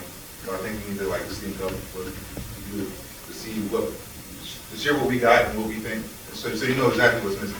Right, So okay, that's maybe we that's can. where we at with it now. We've been working on it. It's Thank just, you. Like I said, everything is just random file names. If I just throw it on the website, no one ain't gonna know what it is right. And could you tell me, Mrs. Guy, who else besides Theo has passwords to the website? I believe it's just Theo, and I may have it somewhere, but I don't know what it is, because. Yeah, it's just me. It's just, password is just more so the edit, so someone would. And the mayor, thank you, Theo, and I appreciate all your work on these things. I know we're driving you crazy between recreation and council. I signed up for it. You signed up for it? And you do it in no charge. And you do it for Yes, free. for free, So all volunteer. You need a medal for this. Lastly, the mayor touched base on the LEDs, and last August, Lenai Electric sent a form to approve making any sodium vapor light that went out to be replaced with an LED. In September, when there was no action, I sent an email asking you if you have gotten in touch with Lenai Electric and proceeded with this. So my guess is you have not, and it's too late, but I wanted to let everybody know that LEDs were supposed to be replaced, and this fell through the crack from last summer. Honestly, it was going to be at a much higher rate than we're going to pay if we do it all at once. I have the proposal from Lenai Electric. Their rate never changed. It was $432 for the last million years. Which is more than what we were quoted, which was $38,000 for 112 fixtures. But I think you're missing the point. From August 17 of 2022, we've had lights burned out, and they should have been replaced with LEDs for the last 8 months. So that's in direct conversation with the mayor. Okay, are you done? I am. Okay, then we will move on from my president's report. Mr. Bull. Thank you, Madam President. Ladies and gentlemen, the report to the Borough of Parkside from the treasurer: all bank accounts are reconciled through March 31st, 2023, except for Sharon Bank Escrow Green Tree. And those accounts are escrow account balances. Sharon Bank is at $24,831.32. The escrow for TD Bank is $31,626.68. We're including bank reconciliations and statements for all other reconciled funds for council's approval. The general account fund for Sharon Bank is account balance is $136,294.66. The general account balance for TD Bank is $333,442, and the Pliget account sits at $223.06. Our WSFS general account sits at $15,094.89. Liquid fuels is, the TD account is $89,661.14. So for the general fund, for the month of March, $11,785.88 was deposited into TD Bank with expenses of $26,222.61 that were paid. During this period, $89,588.81 of deposits were received into Sharon Bank's general fund with expenses of $173,455.80, including payroll of $66,422. The bank's balances have been read aloud for everyone, and the attached transactions are all part of the report. The only thing that I would note is this is probably the first time I've ever seen us have higher expenditures than deposits in the month of March. Typically, we've already had enough taxes come in that it doesn't seem upside down. So with that, I would make a motion to accept the treasurer's report. Second. Any questions?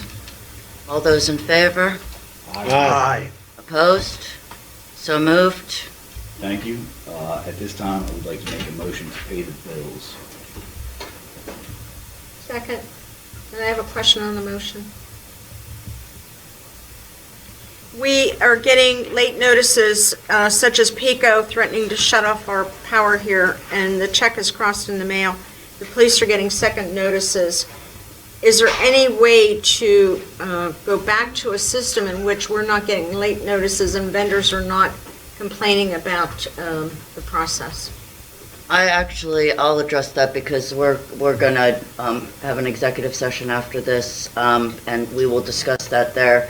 But the treasurer... Most of the people bills are on ACH payment, so I think there might have been one straggler out there that wasn't. So I asked Kathleen to try and set that one up for ACH payment as well, so that way it comes out automatically. Other than that, I mean, we pay the bills when we get them, and we issue the checks.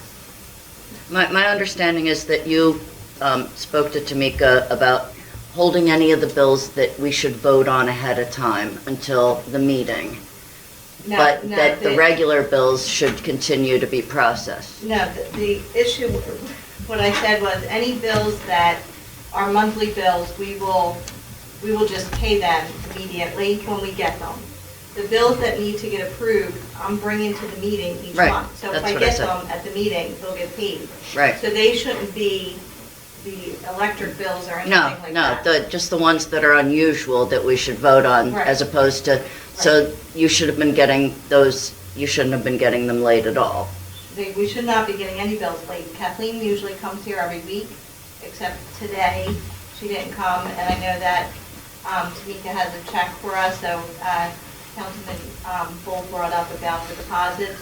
I know she has a large check for the tax deposit. Yes. So that didn't hit in March, but that would hit in April.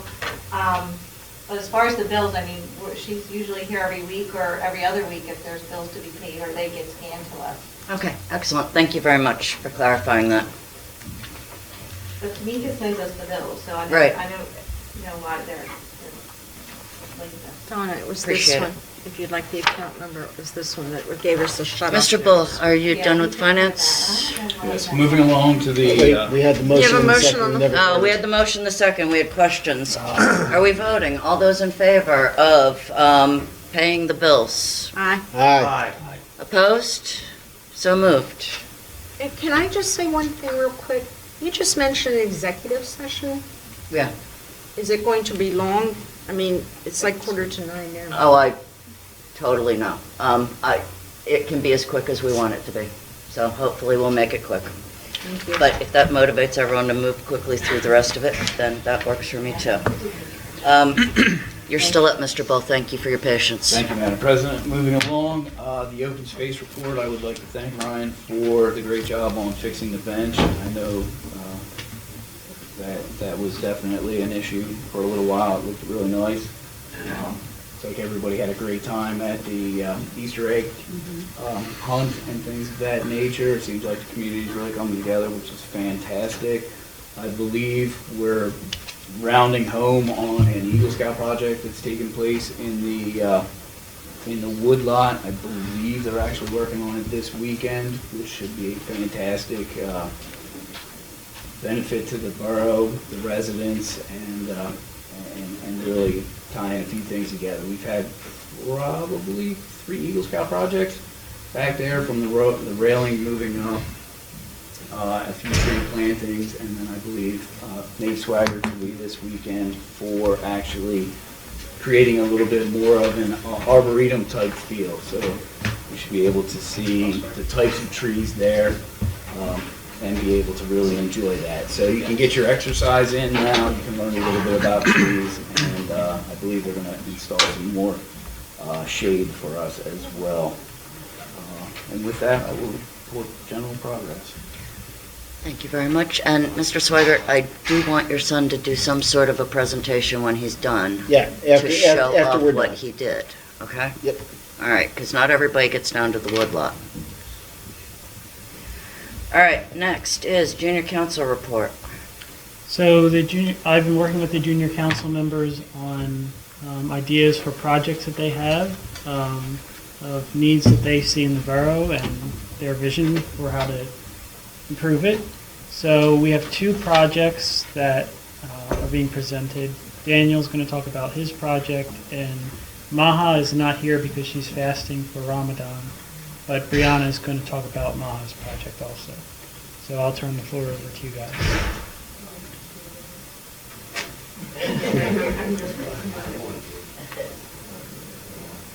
So she just typed something up for me to share with you guys. How did you do? Unfortunately, I could not be here today because I'm fasting. Louder. But I would like to introduce my junior council project idea. In my project, I am planning a Parkside community cleanup day in which we prioritize the importance of recycling and community cleaning. You may have noticed that in Parkside, there's a lot of plastic, discarded items, and other trash lying around. So this is not only bad for the environment, but also good for that and make it Parkside. This project will bring community together, will beautify the borough, and will raise awareness of plastic pollution within communities. My plan is to have a cleanup on Sunday, May 23rd from 12 p.m. to 3 p.m. And I plan to offer water ice and water tickets, which would which shouldn't cost more than $50. Additionally, with the permission from the mayor, I hope to give out certificates to students who have attended. After this event, I would like to put signs around Parkside so that people can keep the community clean and not litter. These signs typically range from $25 to $50 each. And then she just put her email because I wrote it information. And she made this poster that she hopes to share. Ayana, what was the date? Sunday, May 21st. Okay, so we're not doing the 13th. Okay.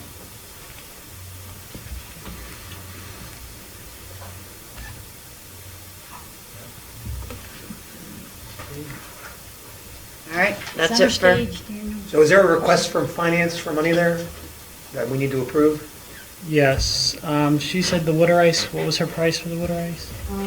It shouldn't cost more than $50. $50 and we get the town cleaned? And I think she had in there signs that she wanted to put up, so that, I mean, council, we would have to discuss. I have more this, information about the town. Okay. I'd like to make a motion just to approve the funds for the water ice at this time, and then we can discuss the signs a little bit more in depth. Yeah. You'll second that. It's gonna be more than $50. Amend the agenda to include that item. Do I need to amend That's the on there. agenda to include, it's on here. Oh, is Look, motion to fund project. Check us out. Yes. All right. So, any Mr. Blair questions? saying to increase that? I mean, Mr. I Bull? think we should probably have like big bars or somebody like that come and do it, because they actually do a fantastic job. You're not transporting it, things like that. So it should probably be like not to exceed 200 or something along that line. I think you'll hit 50 quick. This All right. is 2023, you hit 50 quick. So are you proposing 200? Not Up to 200?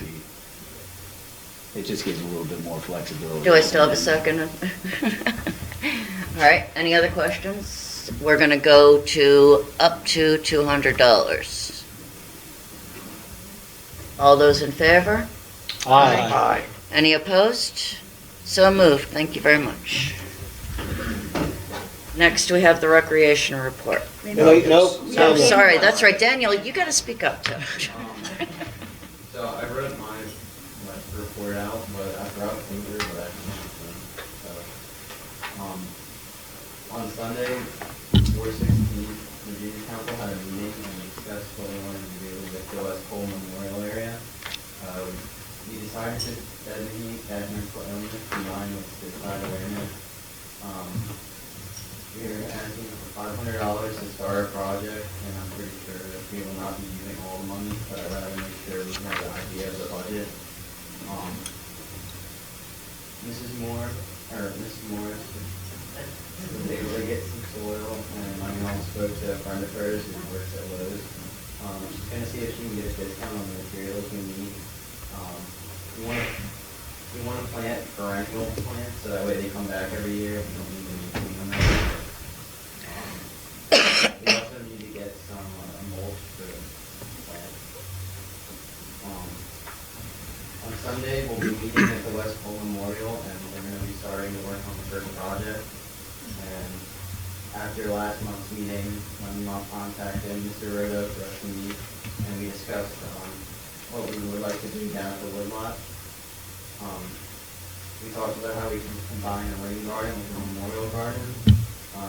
We would get some statues, plaques, benches for the garden, and me and the other junior council members discussed putting letters together so we can go to businesses to see if we can get donations for materials and money to put towards the garden. Along with the garden at the woodlot, we want to incorporate flower pots, maybe add 1 or 2 of them. And we want to put perennials in them. We want to make the garden, or we want to make the woodlot one, the one for addiction to memorial. And it's not, I want to clarify from last meeting. We said that it's for drug addiction, but it's for all different types of addictions, because there's more than just one. And that's really all I want to say about it. thank you, council, for allowing us to do this project. Thank you, that was very well presented.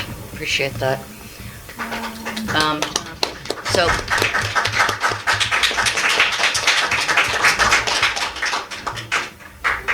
so you're asking for how much? $500. Up to $500. We won't. What do we get for $500? A lot of flowers. Joe, I'm sorry, you mentioned the Cole Memorial Park and the Woodlot, they're going to be flowers in both locations? Yeah. Okay. We have this one area up at West Cole. It's in front of like that one memorial in the middle. There's this little area that's not taken up by anything, and we're going to put perennials in that small area, and we're going to expand it out with it. Okay. And then down at the woodlot, there's like a spot between two trees, and it's away from where the kids will sled, so they just have to avoid that area. So it's not like we're taking away the woodlot from the kids. Yeah. Yes. It's Must like have a sledding. shade area. I was down there with the engineer and the mayor and Daniel, and there's a triangle with 3 trees there, 1, 2, 3. And it would be perfect for a small shade garden of flowers for No. perennials. Yeah, and then the woodlot is getting done. Mr. Roto's looking into getting grants for funding for that. 'Cause it's going to be a bigger garden along with the rain garden and everything. And then I actually have big rocks, so we can either use them up at the memorial on Edgemont Avenue or down at the woodlot. I have some nice rocks because I redid my wall outside. So however we want to use them to start putting towards one of the memorials. So I just figured out that 2 teenagers are coming to me for money. It's like being at home. So the other, If you count Hank. yeah, right? So we need another motion for, I'll make the motion for not to exceed $500. I'll second. any questions? All those in favor? Aye. Any opposed? So moved. Look at this unanimity. All right. Next up is recreation report. Thank you, Madam Mayor. Mayor, I'm sorry. That's you. Look, I know, that's what you can tell I'm tired. What is in that? It's So- already 9 o'clock. I know, it's late. So, one thing I wanted to thank everybody for all our volunteers that are part of the recreation committee. They're doing a fabulous job. Yeah, the kids all did seem to have a lot of fun over those 2 weekends. It expanded 2 weekends, which turned out okay. A few of us from the Recreation Committee got together and decided to start a page, just the Recreation Committee page. This page will actually just be for putting out the information. Crystal, can I ask you, did we get to shut off the notification, or any comments and all that? Okay, so yeah, it's specifically for letting everybody know what events are coming up and everything. In next month, May 6th, here between 11 and 3, we're going to do our second annual tie-dye event. So I'm looking forward to seeing a lot of our residents out there. We're going to combine that with vendors, artists, stuff like that. So it'll be an interesting day. So again, that's May 6th between 11 and 3. And then anybody's always able to join the recreation committee. Anybody who's interested, please come to our meetings. Usually it's the first Wednesday of the month here at 6:30. That's all I have to say. Okay. We're on to police public safety, Mr. Costigan.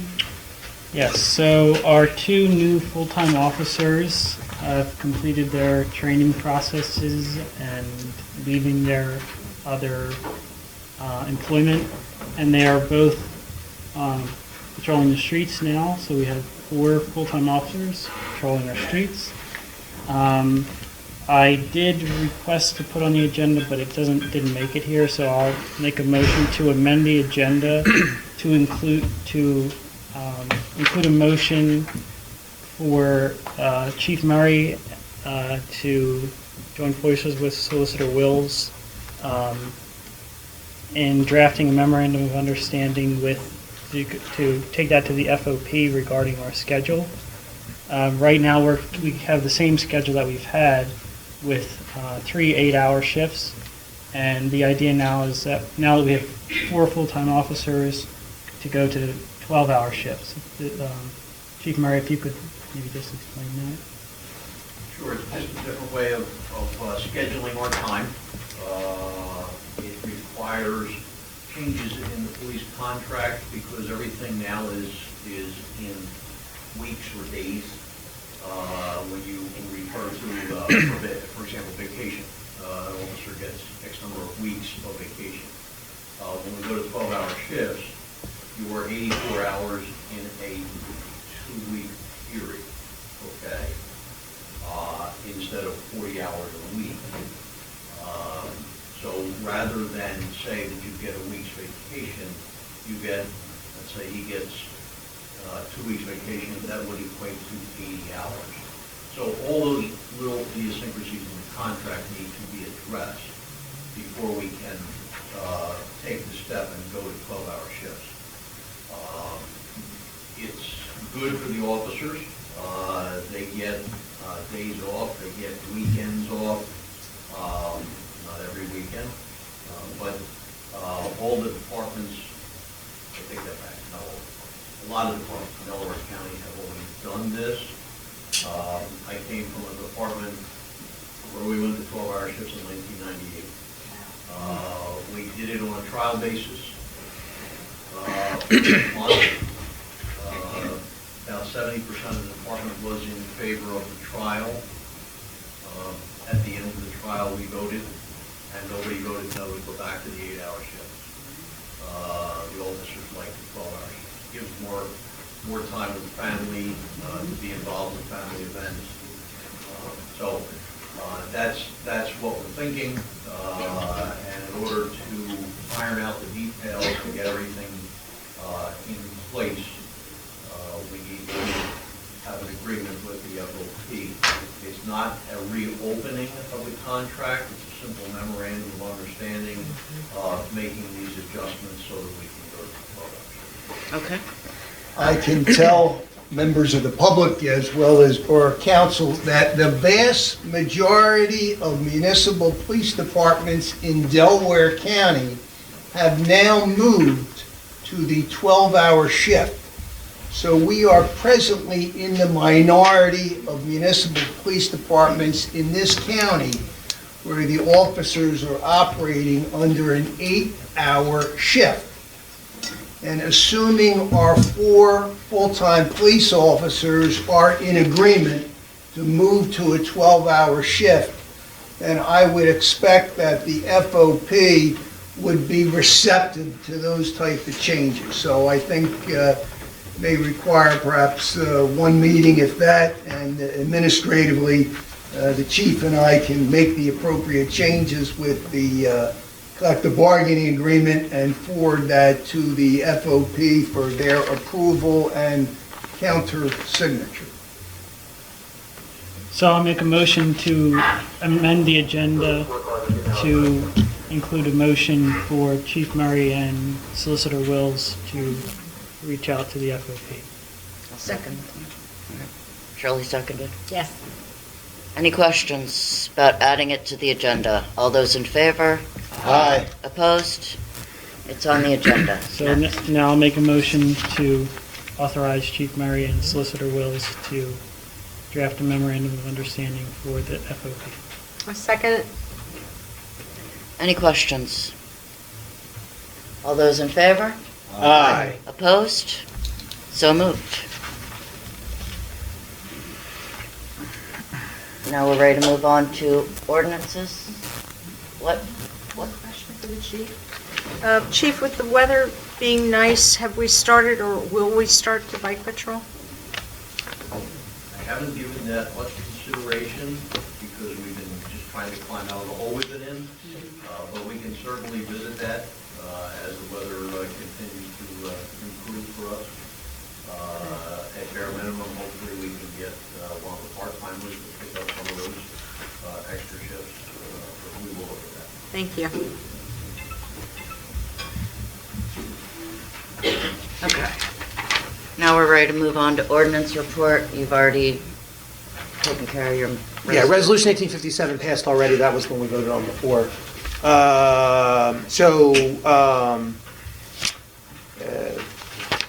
I do have 3 ordinances that committee developed, and I haven't brought them to council yet. The last 3 or 4 months, I've been working on a personal project that's prevented me from working on that, but I do want to start to bring those to council to review. So I'll send them to council again for their further review.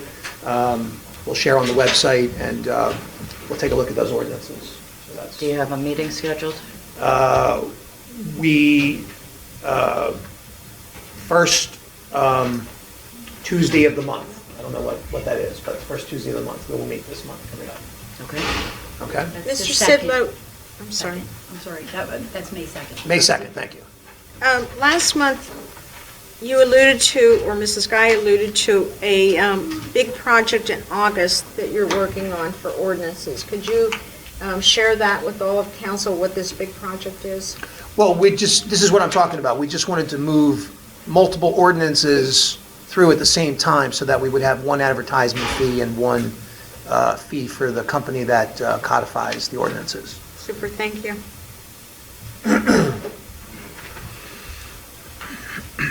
That's my report for that. And then there were 7 building permits, 1 plumbing permit, no electrical permits, 2 use and occupancy, 0 reinspection. And I'll also say that Mr.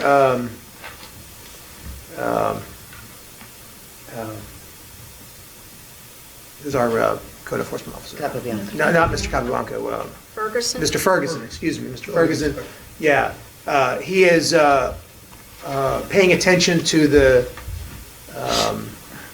energy code now being enforced in Parkside, and we have a new construction, and we have at least 1 significant renovation, and knowing that that's what I do professionally, he's asked me to look at things and look at some drawings and ask how to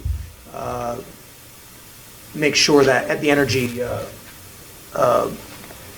energy ordinances are being followed. So I'm very glad to see that that's going on, and I'm trying to get my company to arrange for me to attend a training in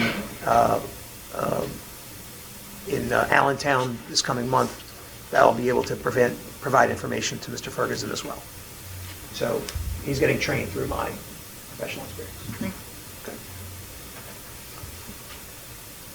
And I do have the, if you're ready, I'm sorry, Madam President, for code enforcement, I do have that report. Okay, go ahead. Okay. 1 issue of stagnant water in the pool on the 100 block of Beechwood. 1 issue of overgrown grass in the rear yard of 100 block of Beechwood. 4 issues of discarded grass in the street, and a warning was issued. And then as a reminder, just to all residents, ordinance number 116-9, no person shall discard leaves or grass in the street. And then I do have the tax report, Madam President. Thank you. I forgot, it's not on the agenda, but we did submit it It's to me up at the this top, morning. actually. I put it on the top, sorry. For April 6, 2023 through April 16, the treasurer has received $100,119. Here I am getting all confused again. He's received $100,883.03. There is $754,393.41 in revenue deposited from April 6th through April 16th at Fisher. Thank you very much. Next is Public Works, Mr. Powers. Good evening, ladies and gentlemen. All boroughs in the, all properties in the borough have been maintained. The bench in the woodlot has been fixed. If anybody was down at the Easter egg hunt, they saw that. There is a ongoing parking and permit issue in Parkside Terrace, and that is being handled by the chief and the police department. Madam President, can I go right into the other Please. offices? Yes. Fire marshal, the fire company responded to a working building fire that displaced 2 families and affected 5 other units in Park Valley on March 25th, 23 at approximately 7:30 a.m. in the morning. Due to the quick actions of the fire department and surrounding communities, the person in the fire building was able to escape the fire. Within 5 minutes, that person, today we'd be talking about a fatal accident. So quick work again by the fire department. Under my investigation, the cause of the fire was electrical. It was also supported by the CID and the PA State Police aided in the investigation. I was hoping to introduce the new chief to the new fire company chief tonight. They had to leave, but the fire company has responded to 111 calls so far in 2023. This time last year, the fire company only responded to 63 calls, so we are really busy. Out of 111 calls, 60 of them have been medical calls, and out of those 60 calls, 3 lives so far in Parkside have been saved. And I mean saved. Those people were unresponsive, and when we turned them over to the ambulance, those people are now breathing today. So kudos to our fire department.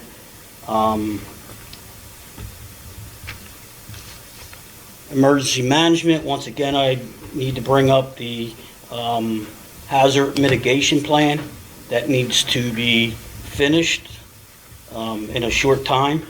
It has to be then adopted by the borough in a resolution and then voted on by council. It's a new part of the federal grant. If we don't do it, we cannot apply for any more grants. So it's a project, really, you heard me mention it 2 years ago with Lisa, and it's a major undertaking. Chief Murray could tell you he had to do it in his own town. So it's near completion, and hopefully will be done by the middle of May. So I should have it ready for next month. So that's all I have.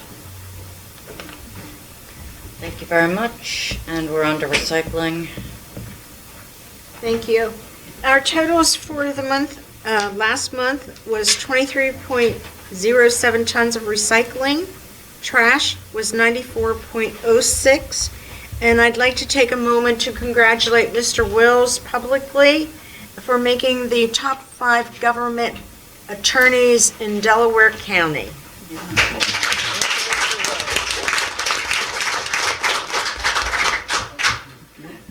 Thank you, that's all I have. Thank you very much. Mr. Sweigart, Communications. Next meeting for the Communication Committee is going to be May 9th, 7 o'clock here. We're working on the next newsletter. I don't know how many pictures you have. Do you need more pictures from the Easter egg hunt and dying? I got a lot. That's what I thought. So before I threw out the request, I knew you had quite a few. So other than that, general progress. Let's keep it going. Yep, keep it going. Thank you very much. Engineers report, Mr. Rodo. Thank you, Madam President. Good evening, everyone. Flashing beacons have been installed on Edgemont and Forest View, as we've discussed, and they've been programmed. Ernell Company has started the process of removing the crosswalks and associated ADA ramps as part of the permit and installing curb as well. Final inspection with PennDOT will take place when completed. Rebid of the West Cole Memorial Project took place this morning.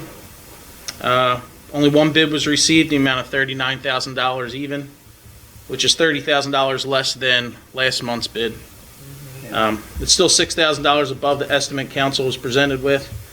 With that, I recommend award to Ernell Company in the amount of $39,000 for the West Cole Memorial Project.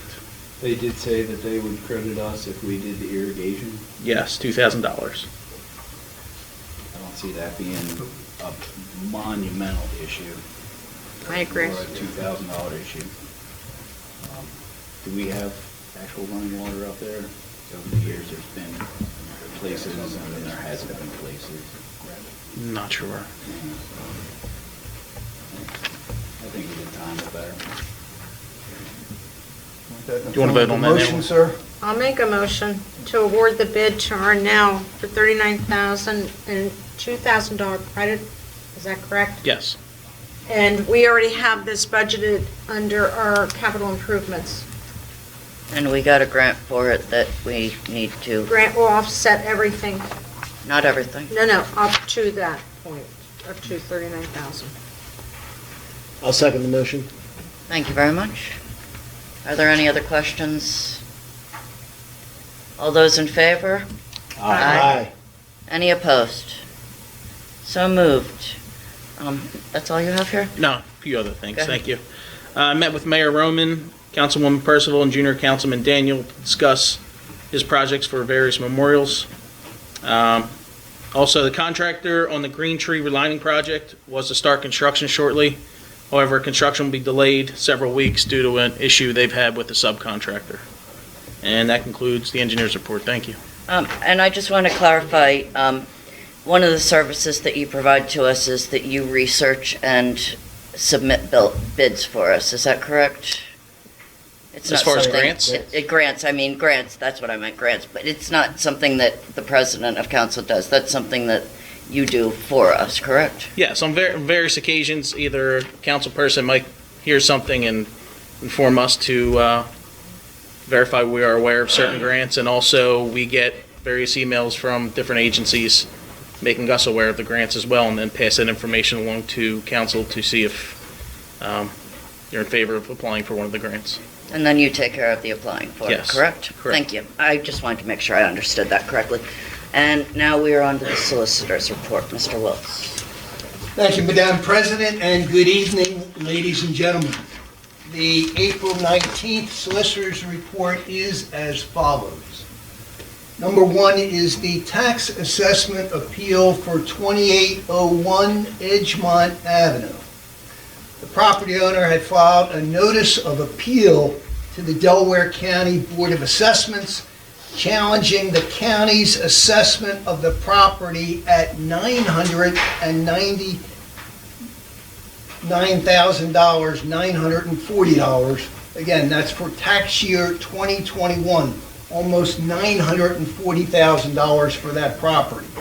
Now, the property owner had purchased the property, which is the former Parkside Methodist Church, for $133,000 back in April of 2019. So clearly, we have a disconnect between the assessed value versus what the property owner had purchased the property for.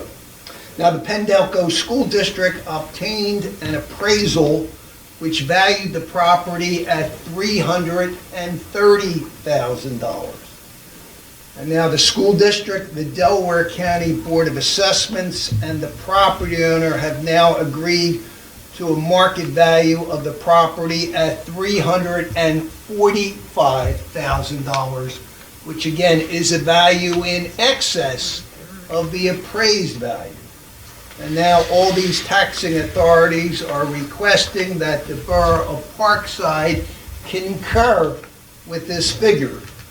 Accordingly, I have prepared the necessary resolution for council's consideration, authorizing me to execute a stipulation settling the appeal at a fair market value of $345,000. And that resolution is presently before council, and again, I will go quickly with this. Whereas the Borough Council of the Borough of Parkside, Delaware County, has been informed that an agreement and stipulation has been reached in the matter of the assessment appeal of Paul Palucci from the decision of the Board of Assessment Appeals of the County of Delaware in connection with the property situated at 2801 Edgemont Avenue, bearing folio number 32-00-00379, relative again to the 2021, 2022, and 2023 tax assessment appeal. And whereas the approval of the proposed resolution is requested of the council prior to the execution of the agreement by the solicitor on behalf of the borough. Now therefore be it resolved that we, the Borough Council of the Borough of Parkside, Delaware County, Pennsylvania, having been appraised of the contents of this agreement and stipulation reached by the solicitor and the other taxing authorities, does hereby approve its execution and delivery to the Court of Common Pleas of Delaware County, Pennsylvania. If it is the pleasure of Borough Council, a motion would be in order to approve this resolution. I'll make that motion. Second. Any questions? How much is it gonna make this guy's taxes go up? I'm sorry? I was curious to how much it was gonna make his taxes go up. I haven't figured out the actual numbers, but again, the Board of Assessments initially, and again, when every property in Delaware County was reassessed in 2020, right? Every property, whether it be commercial, industrial, residential property, was assessed. That church somehow was assessed at a value of almost $940,000. Thing must not have gone inside. Absolutely not. And then, of course, we know in 2019, the property owner purchased the church for a value of $133,000. And of course, then the Pendelco School District, the appraisal report came in at $330,000, and we were able to push up the taxpayer a little higher to $345,000. And obviously, that is what the County Board of Assessments has agreed to, the Pendelco School District has agreed to, and they are waiting on the final taxing authority, which of course is the Borough of Parkside, to agree to that figure. Am I correct that this has been hanging around since November and that we were not informed that, so that we could have recalculated our property tax base? It appears that this agreement was reached sometime in the latter part of 2022. That is correct. Thank you. Any more questions? All those in favor? Aye. Opposed? Aye. Second on my agenda is the right to know law request. My office continues to work diligently with our borough secretary in responding to multiple right to know law requests, the optimum word being multiple. Including, we got one recently from the Philadelphia Inquirer seeking records and information on legal fees expended by the borough over the past 2 years. In addition to the borough secretary, I also want to recognize the borough treasurer with her professionalism and diligence in assisting me in obtaining those figures. So Ms. Stillwell, again, thank you very much. Third item on my agenda concerns 53 Park Valley Lane. And again, this property, again, pursuant to what the fire marshal indicated, the property sustained a fire loss back on March 25th of 2023. The borough has an ordinance on the books that requires insurance companies to place in escrow with the borough $2,000 of settlement funds for every $15,000 of property damage sustained. Again, if the total damage to the policyholder's home exceeds 60% of the policy limit. Now, the money is going to be held in reserve in escrow by our borough treasurer to ensure that the damaged property is properly repaired and not left in an undesirable condition. Sometimes we get a property owner that grabs the fire insurance proceeds and runs with the money and doesn't fix up the property. And then the property, of course, is an eyesore for the adjacent neighbors. So that is the whole purpose of that escrow ordinance, so that the borough has money to ensure that if the property owner doesn't fix up the property, at least the borough has some amount of money in reserve to restore and make repairs. Next item on my agenda concerns the property at 19 Beechwood Road. This property is zoned R1 Residential Zoning District. Now, back in 1993, the property owner obtained a variance, right, some 30 years ago, right, from the zoning hearing board to convert a single-family dwelling into a two-family duplex dwelling. Now, the property owner has resided on the first floor and utilized the second floor as a rental unit. The property owner, in effect, sealed off the first floor from the second floor, and the second floor unit was accessed through an external staircase. Now, the property owner now wishes to sell the property and convert it back to a single-family dwelling, which of course would be in compliance with the current zoning ordinance, reducing density on the block and also increasing the availability of on-street parking.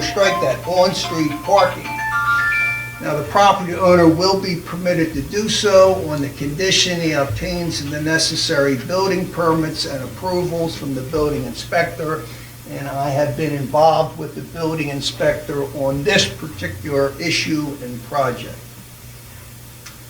Number 5 on my list concerns the villages of Greentree, right? The homeowners association, I think, again, pursuant to what the engineer indicated, will be commencing shortly a project to repair its stormwater management culvert. The construction schedule, again, it's been delayed due to unforeseen circumstances. Last year, the borough, in fact, did receive from the Greentree Homeowners Association an escrow payment to reimburse the borough engineer for, of course, reviewing and evaluating those design plans related to the proposed work. 6th item on my agenda concerns the property at 2629 Parkside Terrace. The borough recently received notice from the Pennsylvania Department of Military and Veterans Affairs that the property owner is totally and permanently disabled as a result of service-connected causes incurred during a period of war or armed conflict. Accordingly, I have advised the borough tax collector that this property should be approved for exemption of all real estate taxes in compliance with Pennsylvania state law. Pennsylvania has passed a law that says, again, those in service of our country who have been totally or permanently disabled as a result of that war or armed conflict will be exempted from real estate property taxes in Pennsylvania for an owner-occupied residential dwelling. And that is precisely what we are doing here this evening. This gentleman, who may not wish to be publicly recognized, is truly one of Parkside's hometown heroes. 7, 2801 Edgemont Avenue. We're back to the church again, right? The borough has recently experienced some issues with work being performed at the property without the issuance of proper permits from the borough's building inspectors. This work includes the installation of a new heater, new siding, and a new chair lift. I've been working with the building inspector, the mechanical inspector, and the ADA inspector to resolve those outstanding issues. 8 on my list is Pennsylvania proposed legislation affecting local municipal government. Part of my responsibilities as borough solicitor include advising borough council, the mayor, and the general public when new or proposed legislation affecting local municipal government is introduced in Harrisburg. This is one of those times. There are 2 pieces of legislation that have been recently introduced in the Pennsylvania General Assembly of particular note. One is an amendment to the Pennsylvania Sunshine Law regarding the advertisement of public notices.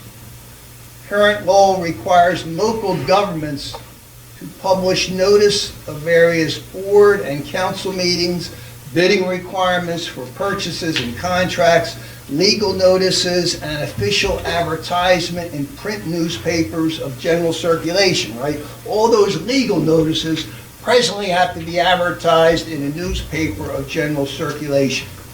Well, of course, according to local municipal government, that mandate, it's expensive, it's inefficient, and of course was created before the internet changed the way people receive information. The proposed legislation would allow counties, would allow municipalities, would allow school districts to advertise public notices either electronically or in printed format by choosing from a menu of options. And we know today most people receive their information on their phones, on their laptops, not necessarily in a newspaper. So this legislation is presently before Harrisburg. But of course, the print media, right, our newspapers, right, they of course are opposed to this legislation. Of course, much of their advertising revenue, we know, comes from, the print media and the legal advertising. So if the newspapers don't receive that type of revenue in the future, that may certainly upset their bottom line. Second piece of proposed legislation I will bring before council and the public, and also our police department, concerns a bill that would allow municipal police departments the ability to protect citizens using radar speed technology. Currently, the Pennsylvania Motor Vehicle Code limits the use of radar to the Pennsylvania State Police. Under the bill presently before the General Assembly, a local municipal police department, such as here in Parkside Borough, right, would be permitted to use radar contingent upon the following safeguards. And again, there's a lot of safeguards that are baked into this legislation. Number one, a municipality would need to pass an ordinance authorizing the use of radar. Number two, a municipality must install signs advertising the use of radar at the municipality's border, each end of Edgemont Avenue. Three, and this is important, collected revenue may not exceed the previous year's speed enforcement revenue by more than 1%. Oh my goodness. It can't be used to generate revenue for the local municipality. Four, local police officers would be required to complete a training course before use. Five, radar may only be used when the officer is in or adjacent to a clearly marked law enforcement vehicle. Six, no citation may be issued unless the driver is exceeding the posted speed limit by 10 miles per hour or more. 7, citations may not result in the issuance of points or auto insurance surcharges. And finally, 8, for the first 90 days of enforcement using radar, only written warnings may be issued. With these safeguards in place, there is, I think, a better possibility, a greater likelihood that this may pass the General Assembly and get to the governor's desk for signature. So that is something that we'll certainly be taking a look at. What was the 1% thing again? that basically says that the revenue, right, that one generates through fines, right? For speeding. Right, Which exactly. we couldn't really bust people for because we didn't have radar before. So our Yeah. busting for speeding was zero, right? So it can't exceed 1%. That's basically, and again, there are some concerns I guess that's your that 2 to 1, some towns not 1 may to wish to current use 0. radar as a source of revenue for the general fund. And I understand that. And the legislation that's before the General Assembly says that's not something that is possible or feasible under this proposed legislation. And with that, Madam President, I can report general progress. Thank you I very have much. a question for Mr. Wills. Since last year was a record-breaking right-to-know year, and it looks like we're headed into more this year, did the prior solicitor's firm turn over all prior right-to-know files, so we didn't have to repeat the research? I do not presently have, all those files, but Okay. again, we are receiving multiple right-to-know law requests. I know That's a it's shame. keeping the borough secretary busy. Well, Does Timika have those copies? She has a file. I don't have the lawyer's files. I have the letters that she attached to me and any documentation that was approved for the right to know and sent to the individual. So if you're talking about redacted information, I don't possess that information. That is with the lawyer. So there's more information than what you have, okay. Yes. Well, we Thank don't know you. that. We just know that she has what she has. Okay. Thank you. Thank you. All right, we have come to our second call to citizens section, and please remember to be civil and not shout.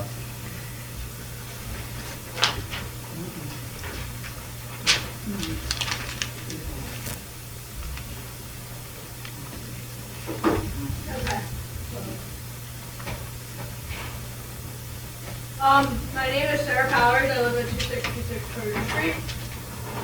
I have a couple questions for you.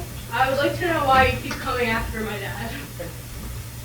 You keep questioning my dad about audits regarding the firehouse. You're not a member of the firehouse. And my dad does not have to answer to you unless it is borough council approved or needed for borough, for the council. Two, is there a reason why you have your friends questioning my dad, Kyle Palmer, and harassing him for information that they are legally not entitled to? And one last thing, my dad has been involved, and my family has been involved with the Parkside Firehouse for the last 100 years. My family is the 5th generation of the firehouse. You keep coming after the firehouse, and you are destroying the Ford family name. It makes you look like a fool. Everybody knows how much the firehouse is valued and how important it is. I've lived in Parkside for the last 18 years. I've been a volunteer at the firehouse. I've helped my dad clean the firehouse. I've done just about everything as well. The whole firehouse thing. I don't know why you feel the need to raise the taxes in the borough by bringing in another fire department. Every time that whistle blows, it's for someone in this borough. And that's all I have to say.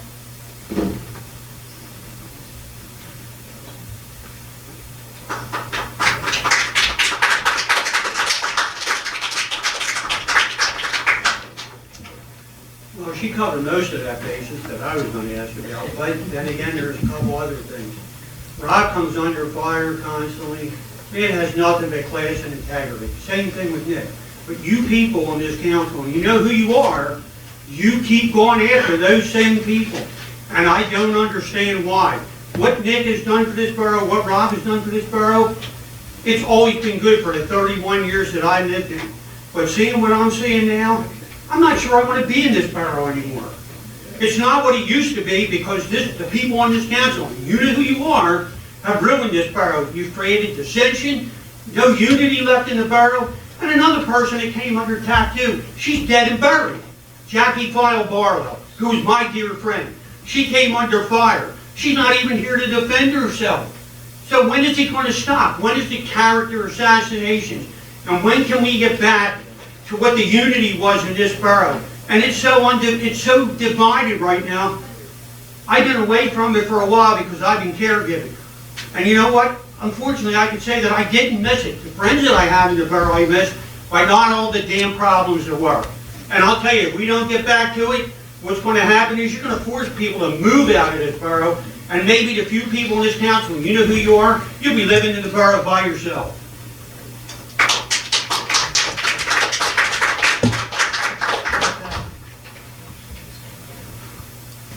Mr. Solicitor again. If the new police officer is on, will that cover us so we don't have to have anybody else? Yes. Go in their sleeps? Yeah. And when will that take effect? Already done. Okay, so we don't, not paying what came Our in. contract, Upland. Our contract with Upland ceased to exist on March 31st, and since that time, we have covered all the shifts. That's worth clapping.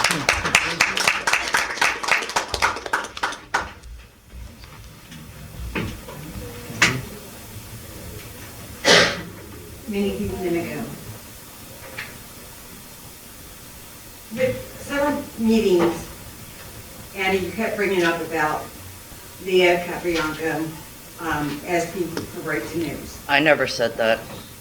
You did. Not aloud, I didn't. But 13, but she did too. You go back No, and look I at- did not. you Go back and look in January's meeting. Because that's where I found it. About the 13 right to news that she had sent in. Shirley had stated she was not the only one, that there was somebody else that's not here tonight, so I won't say names, but it's a friend of yours who has written more than that, and she is still writing right to news. Now she is writing more right to news for the firehouse. If you really want to get rid of the firehouse, why don't you do one shift, just one shift, and hopefully you catch a fire. I've been a member 30 years, Rob has been a member 30 years, and I can tell you that firehouse has saved so many lives and so many homes in this borough. You don't want to get rid of them, but you seem to do.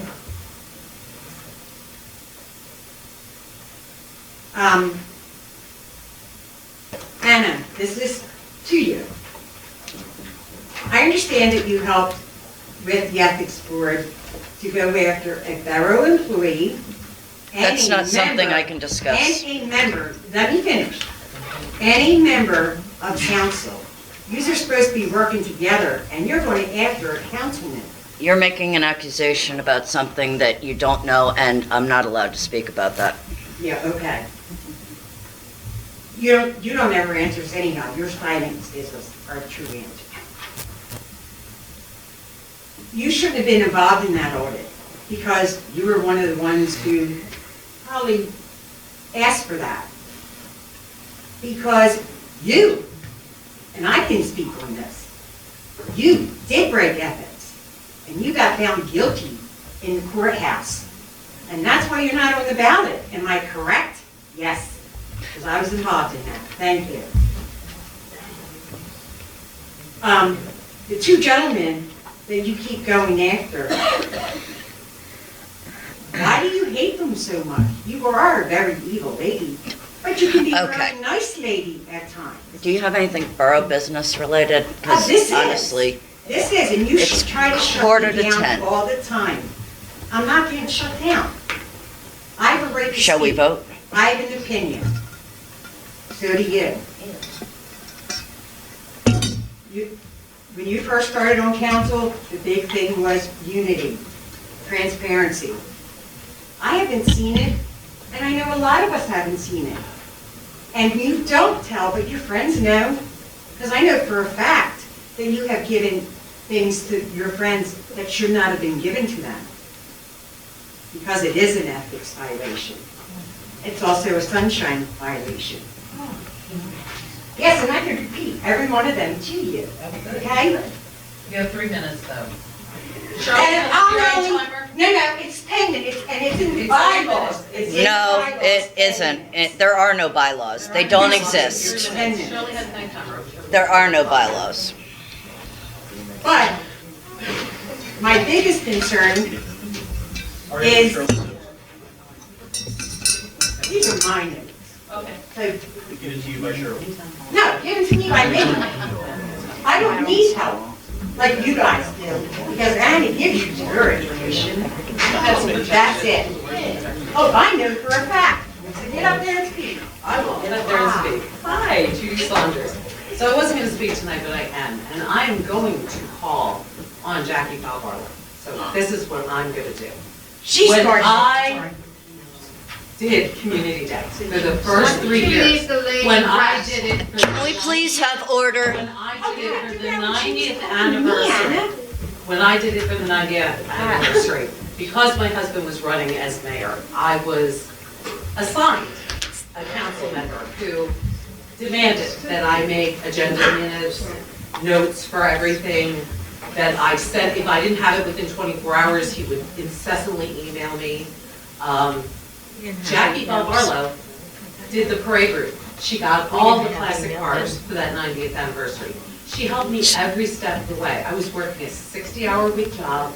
He was in New York. I had 2 small children, and I was one of the people that was running the PTO.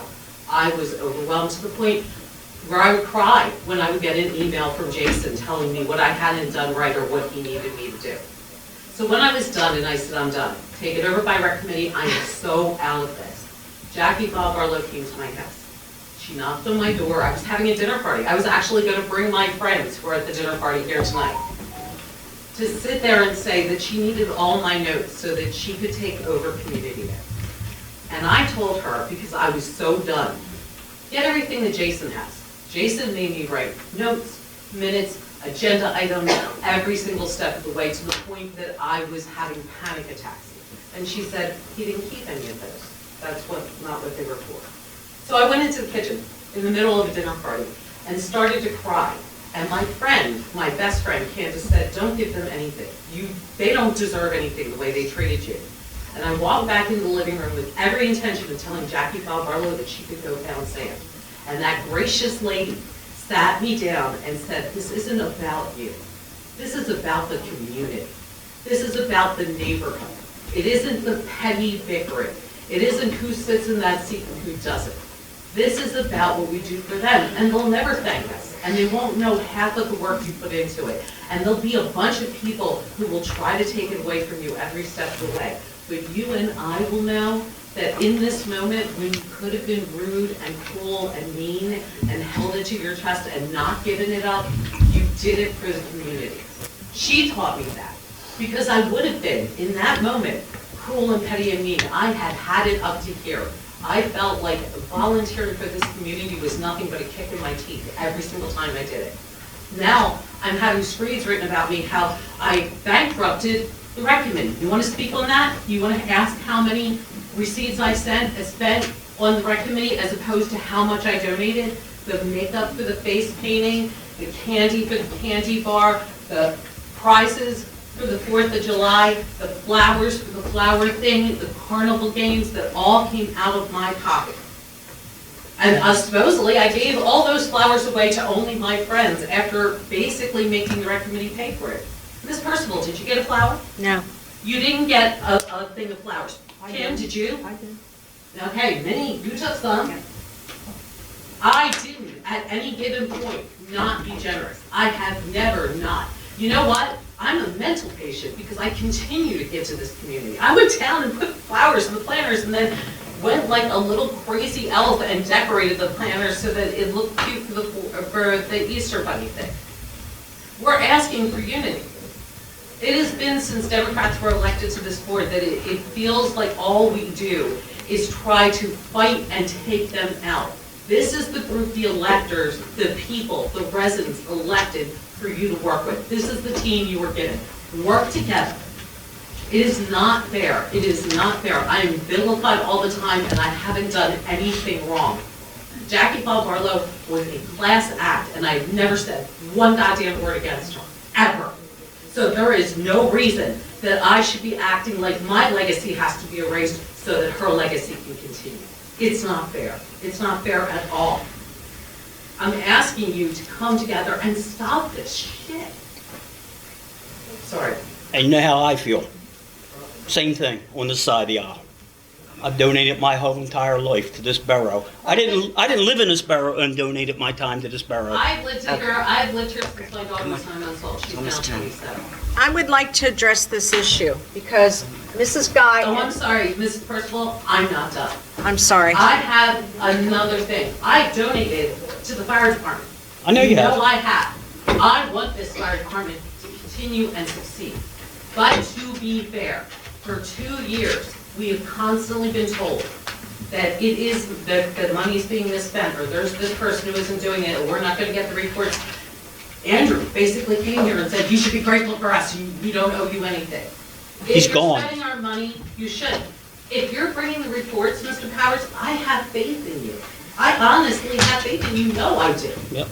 I have faith in your fire department, and I want you to continue to exist. I've turned that fire company around in 6 months, 360 degrees. Right, and I appreciate that, but us asking questions after 2 years of malfeasance is not a tax.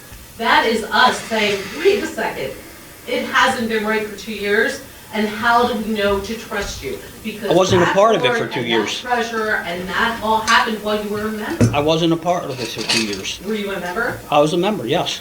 Do you remember when you were in this thing and you said there was never an I dotted or a T crossed that you didn't supervise? When I was in an executive position, I was just a member. Okay. So we want to give you the benefit of the doubt. We honestly do. But Well, I'm telling you, the asking firehouse is questions is not is close to leaving this borough. And that'll be the burden of this council to bring a fire company in here. And I don't know if you're reading what's happening in Chester, but Chester Fire Department's not coming in here, and Brookhaven's not doing it. So that leaves a big void to fill, and I just stated that 3 lives were saved in this borough in the last 3 months. Right, and You can't put a price on that. I appreciate the volunteers at the fire department. And I appreciate any volunteers for this Okay, neighborhood. we need to wrap this up because it's almost 10 o'clock and we still have new business and old business. Any other citizens? Excuse me, I'd like to address Ms. Saunders, and I'll keep it brief because I saw the look on your face when I started. Ms. Saunders, I have always appreciated everything you've done, and we've worked well. When this started, my issue was the newsletter. I cannot see Mrs. Saunders. My issue was the newsletter in which it stated that you started the initial community day. That was incorrect. Mrs. Barlow was here in 1999. I started in 2001. We started that year to try to figure out the following year what to do because Brookhaven and some of the other communities were starting to put together a community day. It was myself. You're not being brief. And several other members. And we did something very small. After that, Jackie had it for several years before she moved. You became involved. Mary Conlon was involved. I think she took it after Jackie. Thank you. After Mary, then Jason, and then we progressed. I will never discount how much you've given to this community, and I have thanked you along the way. I just want to make sure that the person who started Community Day is recognized, whether she's here living or not. That was my. I'm perfectly fine. That was my with bottom giving line of Jackie this whole Poplar the thing. conversation. I think what Kyle did is that she wrote the article based on newspapers when you were on the council, when you were vice president, when Mr. Deaton was here, and you named it the first annual one. When my husband came and said, hey, I think we should do a community day, you didn't say, wait a second, we already have one of those. You did not do that. It was named the first annual community day in multiple minutes. It was named the first annual community day in the newspaper, but who gives a shit? And I agree. I agree with you. Jackie Paul was an amazing, energizing asset to this community. And right now, by all this bickering and who has what piece of the pie, we are disgracing her memory. You are disgracing her memory, not me. I have never once tried to take her thunder away. What she did, putting together the 90th with me, because if that woman hadn't held my hand, I'd have been in a fucking fetal position. Sorry, kids. In a fetal position crying. Okay. I was overwhelmed. And I was overwhelmed Just answer because it. you had Yeah, somebody. all right, come on, Judy, sorry, it's been like 10, sorry. Some of it was Shirley, so, you know. All right, do we have any other citizens? Michelle Scribeck.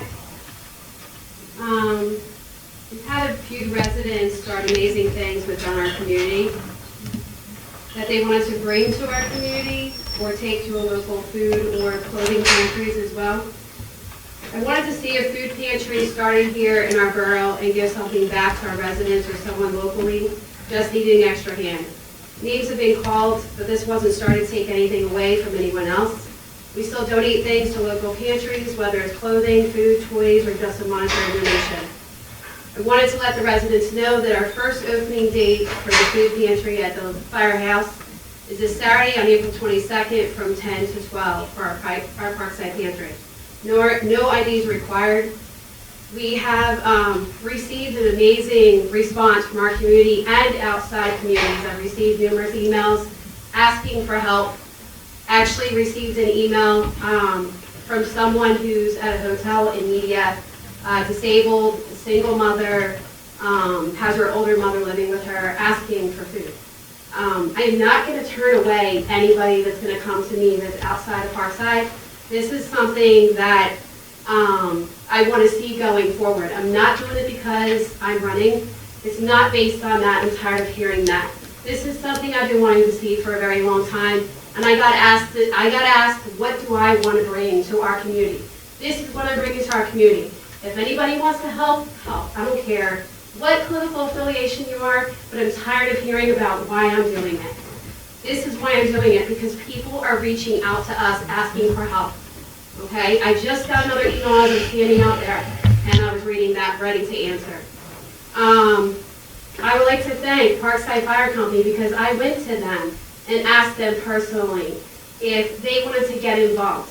I didn't know how we were going to do, what we were going to do with this, whether it was going to be outside of my house, whether it was going to be in a closet somewhere, but I wanted to do something.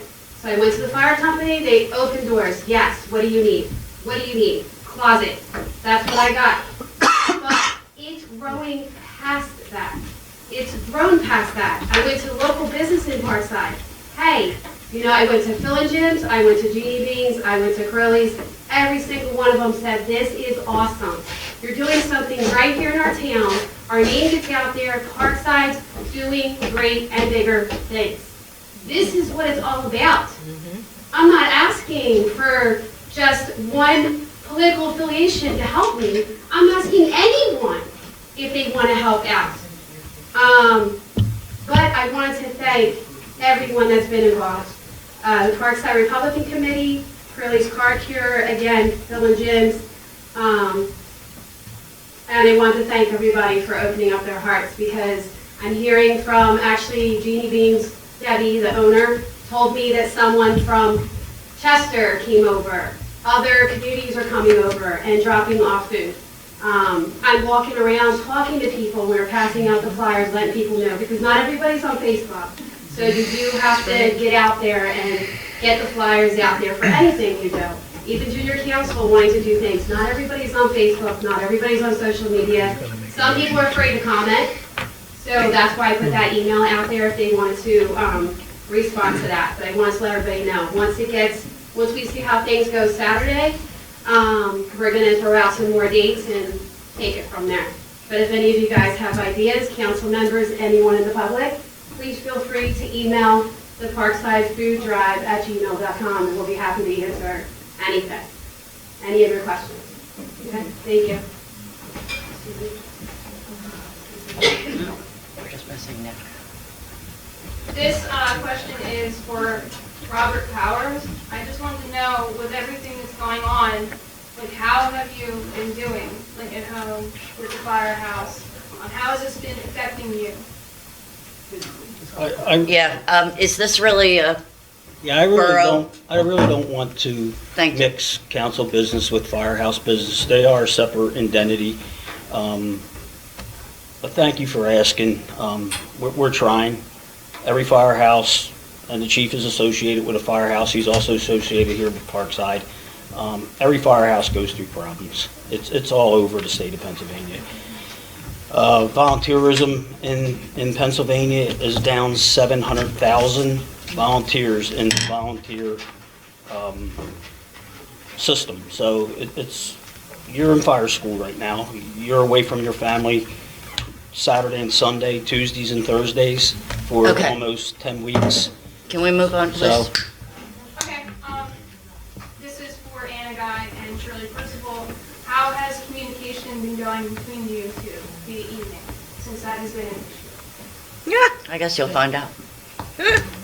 She's saying that because I filed a right to know requesting emails between Anna Guy and Shirley Purcival. So that was a communication.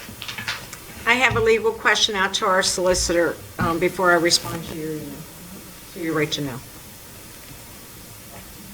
Thank you.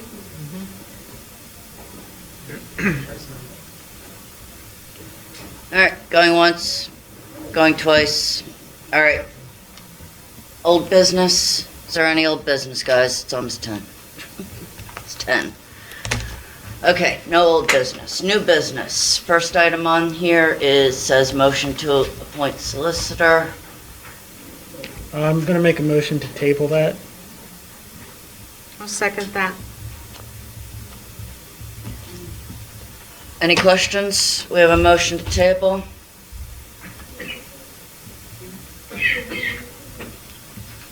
All those in favor? Aye. Opposed? So moved. I believe, Ms. Percival, you put the next item on the agenda? I did. I put a vote of no confidence on the table. I'd like to make a motion for a vote of no confidence for the lack of response with the president to emails, not keeping elected officials in tune of what's going on, and not being responsible on various issues that have fallen through the crack. Second. So I find this completely out of order. Okay. Mrs. President Guy was just reappointed in January or February. January. In January, okay? Like, when you were council president, there were countless votes to censure various council members. Like, you just gotta, I know you want to be council president. No, okay? I don't. But if you anybody's just been told that. you just gotta live with the fact that this is the positions that we're gonna have on this council Till the end of the year. until the end of the year, and then there will be a new reorganization based on the results of the election. So Mr. I Sidlow. ask you to withdraw your motion. Mr. Sidlow, Mrs. Guy has been president for a year, with the exception of 1 month.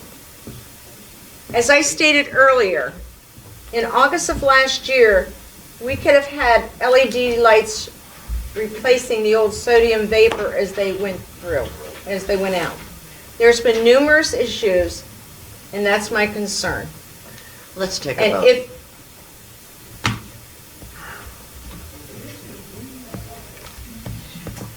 Roll call vote, please. Yes. Roll call vote. Mr. Powers? Yes. Ms. Percival? yes, Mr. Bull? Yes. Mr. Sweigart? No. Mr. Costigan? No. Mr. Sidlow? No. And Madam Guy? No. Not passed. thank you. All right, that is the last thing on the agenda.